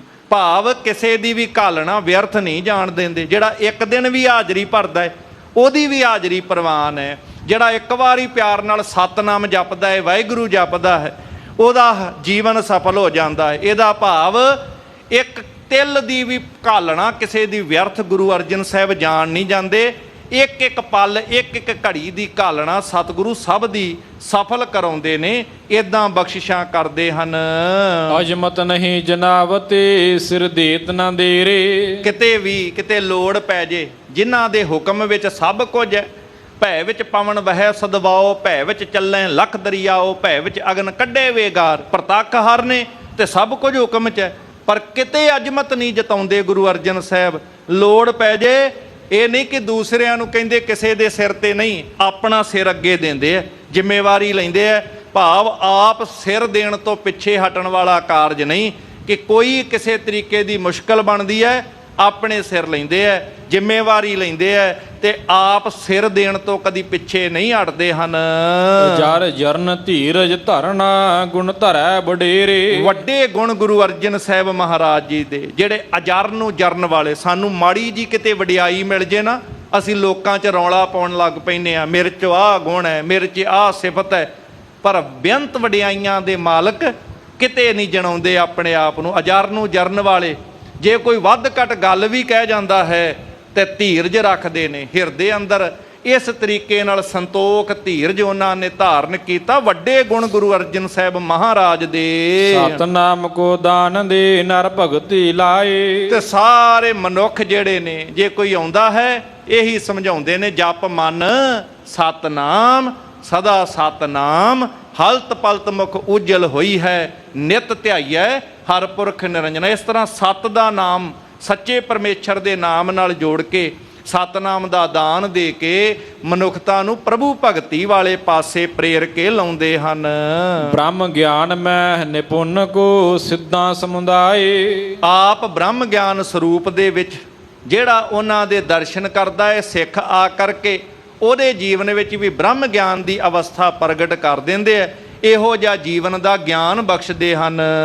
ਸਭ ਦੇਸ਼ ਕੀ ਸੰਗਤ ਵਿਖੈ ਰਹਿ ਬ੍ਰਿੰਦ ਮਸੰਦਾ। ਹੁਣ ਜਿਹੜੀ ਦੇਸ਼ ਵਿਦੇਸ਼ ਦੀ ਸੰਗਤ ਬਹੁਤ ਗਿਣਤੀ 'ਚ ਸੀ, ਗੁਰੂ ਰਾਮਦਾਸ ਪਾਤਸ਼ਾਹ ਦੇ ਸਮੇਂ ਤੋਂ ਮਸੰਦਾਂ ਦੀ ਇਹ ਪ੍ਰਥਾ ਆਰੰਭ ਹੋਈ ਸੀ, ਜਿਹੜੇ ਦੇਸ਼ਾਂ ਵਿਦੇਸ਼ਾਂ 'ਚ ਪ੍ਰਚਾਰ ਵੀ ਕਰਦੇ, ਸੰਗਤਾਂ ਵੱਲੋਂ ਕਾਰ ਭੇਟਾ ਵੀ ਲੈ ਕੇ ਆਉਂਦੇ। ਇਸ ਤਰ੍ਹਾਂ ਦੇਸ਼ ਵਿਦੇਸ਼ ਦੀ ਸੰਗਤ ਦੇ ਵਿੱਚ ਅੱਗੇ ਹੋ ਕਰਕੇ ਜਿਹੜੇ ਮਸੰਦ ਨੇ ਸਾਰੀਆਂ ਜਿਹੜੀਆਂ ਜ਼ਿੰਮੇਵਾਰੀਆਂ ਪ੍ਰਬੰਧ ਸੰਭਾਲਿਆ ਕਰਦੇ ਸਨ। ਆਗੇ ਹੋਏ ਨਿਜ ਸੰਗ ਲੈ ਦਰਸੈ ਸੁਖ ਕੰਦਾ। ਉਹ ਮਸੰਦ ਆਪ ਅੱਗੇ ਲੱਗ ਕੇ ਸੰਗਤਾਂ ਨੂੰ ਨਾਲ ਲੈ ਕੇ ਸਤਿਗੁਰਾਂ ਦੇ ਦਰਸ਼ਨ ਕਰਦੇ ਸਨ, ਸੁੱਖਾਂ ਦੇ ਦਾਤੇ ਸਤਿਗੁਰਾਂ ਦੇ ਦੀਦਾਰ ਕਰਦੇ ਸਨ। ਭਾਵ ਇਹ ਮਸੰਦਾਂ ਦੇ ਰਾਹੀਂ ਸਿੱਖ ਸੰਗਤਾਂ, ਕਿਉਂਕਿ ਬਹੁ ਗਿਣਤੀ ਤੱਕ ਹੈ, ਇਸ ਤਰ੍ਹਾਂ ਮਸੰਦਾਂ ਦੇ ਰਾਹੀਂ ਸਿੱਖ ਸੰਗਤਾਂ ਰਾਹੀਂ ਸਾਂਝ ਜਿਹੜੀ ਸੀ, ਇਹ ਪਰੰਪਰਾ ਉਸ ਵਕਤ ਬਣੀ ਹੋਈ ਸੀ। ਦੇਸ਼ ਵਿਦੇਸ਼ ਅਸ਼ੇਸ਼ ਮੈਂ ਲੈ ਕਰ ਗੁਰਕਾਰੇ। ਦੇਸ਼ਾਂ ਵਿਦੇਸ਼ਾਂ ਵਿੱਚ ਇਹ ਮਸੰਦ ਵਿਚਰਦੇ, ਗੁਰੂ ਕੇ ਪੈਗਾਮ, ਗੁਰੂ ਕੀ ਬਾਣੀ, ਗੁਰੂ ਕਾ ਉਪਦੇਸ਼ ਸੰਗਤਾਂ ਤੱਕ ਪਹੁੰਚਾਉਂਦੇ। ਤੇ ਫਿਰ ਸੰਗਤਾਂ ਦੇ ਵੱਲੋਂ ਜੋ ਮਿਹਨਤ ਦੀ ਕਮਾਈ ਚੋਂ ਇੱਕ ਦਸਵੰਧ ਦੀ ਮਰਿਆਦਾ ਚੱਲਦੀ ਸੀ ਕਿ ਜਿਹੜੀ ਮਿਹਨਤ ਦੀ ਕਮਾਈ ਸਿੱਖ ਕਰਦਾ ਹੈ, 10 ਲੱਖ ਕਰ ਜੋ ਕਾਰ ਕਮਾਵੇ। ਜਿਹੜਾ 10 ਨੌਵਾਂ ਦੀ ਮਿਹਨਤ ਦੀ ਕਮਾਈ ਕਰਦਾ ਹੈ ਨਾ, ਉਸ ਕਮਾਈ ਦੇ ਵਿੱਚੋਂ 10ਵਾਂ ਹਿੱਸਾ ਜਿਹੜਾ ਸਿੱਖ ਕੱਢਦਾ ਹੈ, ਦਸਵੰਧ, ਇਹ ਕੱਢ ਕੇ ਸਿੱਖ ਗੁਰੂ ਚਰਨਾਂ ਵਿੱਚ ਭੇਟਾ ਕਰਦੇ। ਉਹ ਕਾਰ ਭੇਟਾ ਸਿੱਖਾਂ ਦੇ ਕੋਲੋਂ ਮਸੰਦ ਇਕੱਠਾ ਕਰਕੇ ਗੁਰੂ ਚਰਨਾਂ ਵਿੱਚ ਭੇਟ ਕਰਿਆ ਕਰਦੇ ਸਨ। ਅਸ਼ਟ ਮਾਸ ਕੈ ਬਰਖ ਮੈਂ ਆਨੈ ਗੁਰਦੁਆਰੇ। ਕੋਈ 6 ਮਹੀਨਿਆਂ ਪਿੱਛੋਂ ਆ ਜਾਂਦਾ, ਕਿਉਂਕਿ ਸੰਗਤਾਂ ਤੇ ਕਈ ਵਾਰ ਕਈ ਸਾਲ ਵੀ ਕਈ ਦਰਸ਼ਨ ਨਹੀਂ ਸੀ ਕਰ ਪਾਉਂਦੇ, ਤੇ ਕੋਈ 6 ਮਹੀਨਿਆਂ ਪਿੱਛੋਂ ਆ ਜਾਂਦਾ, ਕੋਈ ਸਾਲ ਪਿੱਛੋਂ ਇਸ ਤਰ੍ਹਾਂ ਆਉਂਦੇ ਤੇ ਆ ਕੇ ਗੁਰੂ ਕੇ ਦੁਆਰੇ ਗੁਰ ਅਸਥਾਨ ਤੇ ਸੰਗਤਾਂ ਇਦਾਂ ਕੀਮਤੀ ਭੇਟਾਵਾਂ ਅਰਪਣ ਕਰਦੀਆਂ ਸਨ। ਦਰਬ ਵਿਸਾਲ ਸੋ ਆਏ ਜੇ ਮਤਿਮ ਖਰਚ ਵਿਸਾਲਾ। ਜਿਵੇਂ ਸਾਧ ਸੰਗਤ ਵੱਡਾ ਧਨ ਆਉਂਦਾ ਸੀ ਨਾ, ਆਉਂਦਾ ਦਾ ਮਤਲਬ ਇਹ ਨਹੀਂ ਕਿ ਗੁਰੂ ਸਾਹਿਬ ਜੋੜ ਕੇ ਰੱਖੀ ਜਾਂਦੇ, ਇੱਕ ਪਾਸੇ ਆਉਂਦਾ ਜਿਵੇਂ ਨਦੀ ਦਾ ਪ੍ਰਵਾਹ ਨਹੀਂ ਆਉਂਦਾ। ਗੁਰੂ ਨਾਨਕ ਸਾਹਿਬ ਨੇ ਆਪਣੇ ਪਿਤਾ ਮਹਿਤਾ ਕਲਿਆਣ ਚੰਦ ਜਦੋਂ ਸੁਲਤਾਨਪੁਰ ਪਹੁੰਚੇ, ਪੁੱਛਦੇ ਬੜੀ ਕਮਾਈ ਕੀਤੀ ਹੈ, ਬੜੇ ਸਾਲ ਹੋ ਗਏ ਨੇ, ਕਿੰਨੀ ਕੁ ਕਮਾਈ ਕੀਤੀ? ਤੇ ਅੱਗੋਂ ਕਹਿੰਦੇ ਨੇ ਹਾਥ ਮੈਂ ਆਤ ਕਰੇ ਤਰ ਥਿਰਤਾ, ਇਹ ਤੇ ਆਵਤ ਹੈ ਉਤਹੂ ਚਲ ਜਾਈ। ਹੱਥ 'ਚ ਰੁਕਦਾ ਨਹੀਂ, ਇੱਧਰੋਂ ਆਉਂਦਾ ਹੈ ਉੱਧਰ ਚਲੇ ਜਾਂਦਾ, ਨਦੀ ਦੇ ਪ੍ਰਵਾਹ ਵਾਂਗੂ। ਇੱਦਾਂ ਹੀ ਗੁਰੂ ਰਾਮਦਾਸ ਪਾਤਸ਼ਾਹ ਦੀ ਨਗਰੀ ਵਿੱਚ ਧੰਨ ਗੁਰੂ ਅਰਜਨ ਸਾਹਿਬ ਦੇ ਵੇਲੇ ਦਰਬ ਵਿਸਾਲ ਸੁਆਏ, ਬੜਾ ਧਨ ਆਉਂਦਾ ਹੈ, ਪਰ ਜਿਮ ਆਉਂਦਾ ਹੈ ਤਿਮ ਖਰਚ ਵਿਸਾਲਾ, ਉਦਾਂ ਹੀ ਖਰਚ ਗੁਰੂ ਸਾਹਿਬ ਨਾਲੋਂ ਨਾਲ ਕਰੀ ਜਾਂਦੇ ਹਨ। ਦੇਗ ਅਟੋਟੀ ਚਲਤ ਹੈ ਨਿਸ ਦਿਨ ਜੁਗ ਕਾਲਾ। ਦਿਨ ਰਾਤ ਵੱਡਾ ਲੰਗਰ ਗੁਰੂ ਕਾ ਚੱਲਦਾ ਹੈ, ਬੇਅੰਤ ਸੰਗਤਾਂ ਬੇਅੰਤ ਲੋੜਵੰਦ ਆ ਕੇ ਲੰਗਰ ਛਕਦੇ ਹਨ। ਅਚੈ ਆਹਾਰ ਹਜ਼ਾਰ ਹੀ ਨਿਤ ਪ੍ਰਤ ਨਰ ਆਵੈ। ਹਜ਼ਾਰਾਂ ਹੀ ਲੋਕ ਆ ਕੇ ਨਿਤ ਲੰਗਰ ਚੋਂ ਪ੍ਰਸ਼ਾਦਾ ਛਕਦੇ ਹਨ। ਨਿਕਟ ਹਜ਼ਾਰੋਂ ਰਹਿਤ ਹੈ ਗੁਰ ਕੇ ਘਰ ਖਾਵੈ। ਆਲੇ ਦੁਆਲੇ ਦੇ ਰਹਿਣ ਵਾਲੇ ਵੀ ਜਿਹੜੇ ਸੀ ਉਹ ਵੀ ਗੁਰੂ ਘਰ ਆ ਕੇ ਸੇਵਾਵਾਂ ਵੀ ਕਰਦੇ ਐ ਤੇ ਪ੍ਰਸ਼ਾਦਾ ਪਾਣੀ ਵੀ ਛਕਦੇ। ਇਹ ਵੱਡਾ ਲੰਗਰ ਅੱਜ ਵੀ ਹੈ, ਦੁਨੀਆ ਦਾ ਸਭ ਤੋਂ ਵੱਡਾ ਲੰਗਰ ਸਥਾਨ ਹੈ ਗੁਰੂ ਕੀ ਨਗਰੀ ਦਾ। ਦੁਨੀਆ ਦੇ ਕਿਸੇ ਕੋਨੇ 'ਚ ਕੋਈ ਭੁੱਖਾ ਸੌਂ ਜੇ, ਪਰ ਗੁਰੂ ਕੀ ਨਗਰੀ ਅੰਮ੍ਰਿਤਸਰ ਕਿਸੇ ਨੂੰ ਭੁੱਖਾ ਸੌਣ ਦੀ ਨੌਬਤ ਨਹੀਂ ਜਿਉਂਦੀ। ਇਹ ਵਡਿਆਈ ਹੈ ਗੁਰੂ ਕੀ ਨਗਰੀ ਦੀ। ਜਿਵੇਂ ਫਿਰ ਇਸ ਦਰ ਘਰ ਦੀਆਂ ਵਡਿਆਈਆਂ, ਇਹ ਆਪਾਂ ਅੱਗੇ ਹੋਰ ਵੀ ਆਪਾਂ ਅਗਲੇ ਦੀਵਾਨਾਂ ਵਿੱਚ ਸਾਰੇ ਸਰਵਣ ਕਰਾਂਗੇ। ਸਤਿਗੁਰੂ ਪਾਤਸ਼ਾਹ ਰਹਿਮਤ ਕਰਨ, ਗੁਰੂ ਘਰ ਦੀਆਂ ਸਿਫਤਾਂ ਵਡਿਆਈਆਂ ਸੁਣ ਕੇ ਸਾਡੇ ਹਿਰਦੇ ਅੰਦਰ ਗੁਰੂ ਚਰਨਾਂ ਦਾ ਪਿਆਰ ਬਣ ਜਾਏ। ਉਹ ਪਿਆਰ ਸਾਨੂੰ ਅੰਮ੍ਰਿਤ ਦੀ ਦਾਤ ਦਿਵਾਉਣ ਵਾਸਤੇ ਤਿਆਰ ਕਰਦੇ। ਜਿਨ੍ਹਾਂ ਦਾਤ ਲਈ ਮੁਬਾਰਕ ਹੈ, ਜਿਨ੍ਹਾਂ ਅਜੇ ਤੱਕ ਦਾਤ ਨਹੀਂ ਲਈ, ਹਰ ਬੁੱਧਵਾਰ ਐਤਵਾਰ ਸ਼੍ਰੀ ਅਕਾਲ ਤਖਤ ਸਾਹਿਬ ਅੰਮ੍ਰਿਤ ਸੰਚਾਰ ਹੁੰਦਾ ਹੈ। ਅੰਮ੍ਰਿਤ ਛਕ ਕੇ ਗੁਰੂ ਵਾਲੇ ਬਣੀਏ। ਸਭ ਦਾ ਧੰਨਵਾਦ, ਗੁਰੂ ਗ੍ਰੰਥ ਸਾਹਿਬ ਜੀ ਦਾ ਸ਼ੁਕਰਾਨਾ। ਭੁੱਲ ਚੁੱਕ ਦੀ ਖਿਮਾ। ਅਖੀਰਲੀਆਂ ਪੰਕਤੀਆਂ ਪੜ੍ਹ ਕੇ ਸਮਾਪਤੀ ਹੈ ਜੀ। ਅਚੈ ਆਹਾਰ ਹਜ਼ਾਰ ਹੀ ਨਿਤ ਪ੍ਰਤ ਨਰ ਆਵੈ। ਨਿਕਟ ਹਜ਼ਾਰੋਂ ਰਹਿਤ ਹੈ ਗੁਰ ਕੇ ਘਰ ਖਾਵੈ। ਵਾਹਿਗੁਰੂ ਜੀ ਕਾ ਖਾਲਸਾ, ਵਾਹਿਗੁਰੂ ਜੀ ਕੀ ਫਤਿਹ।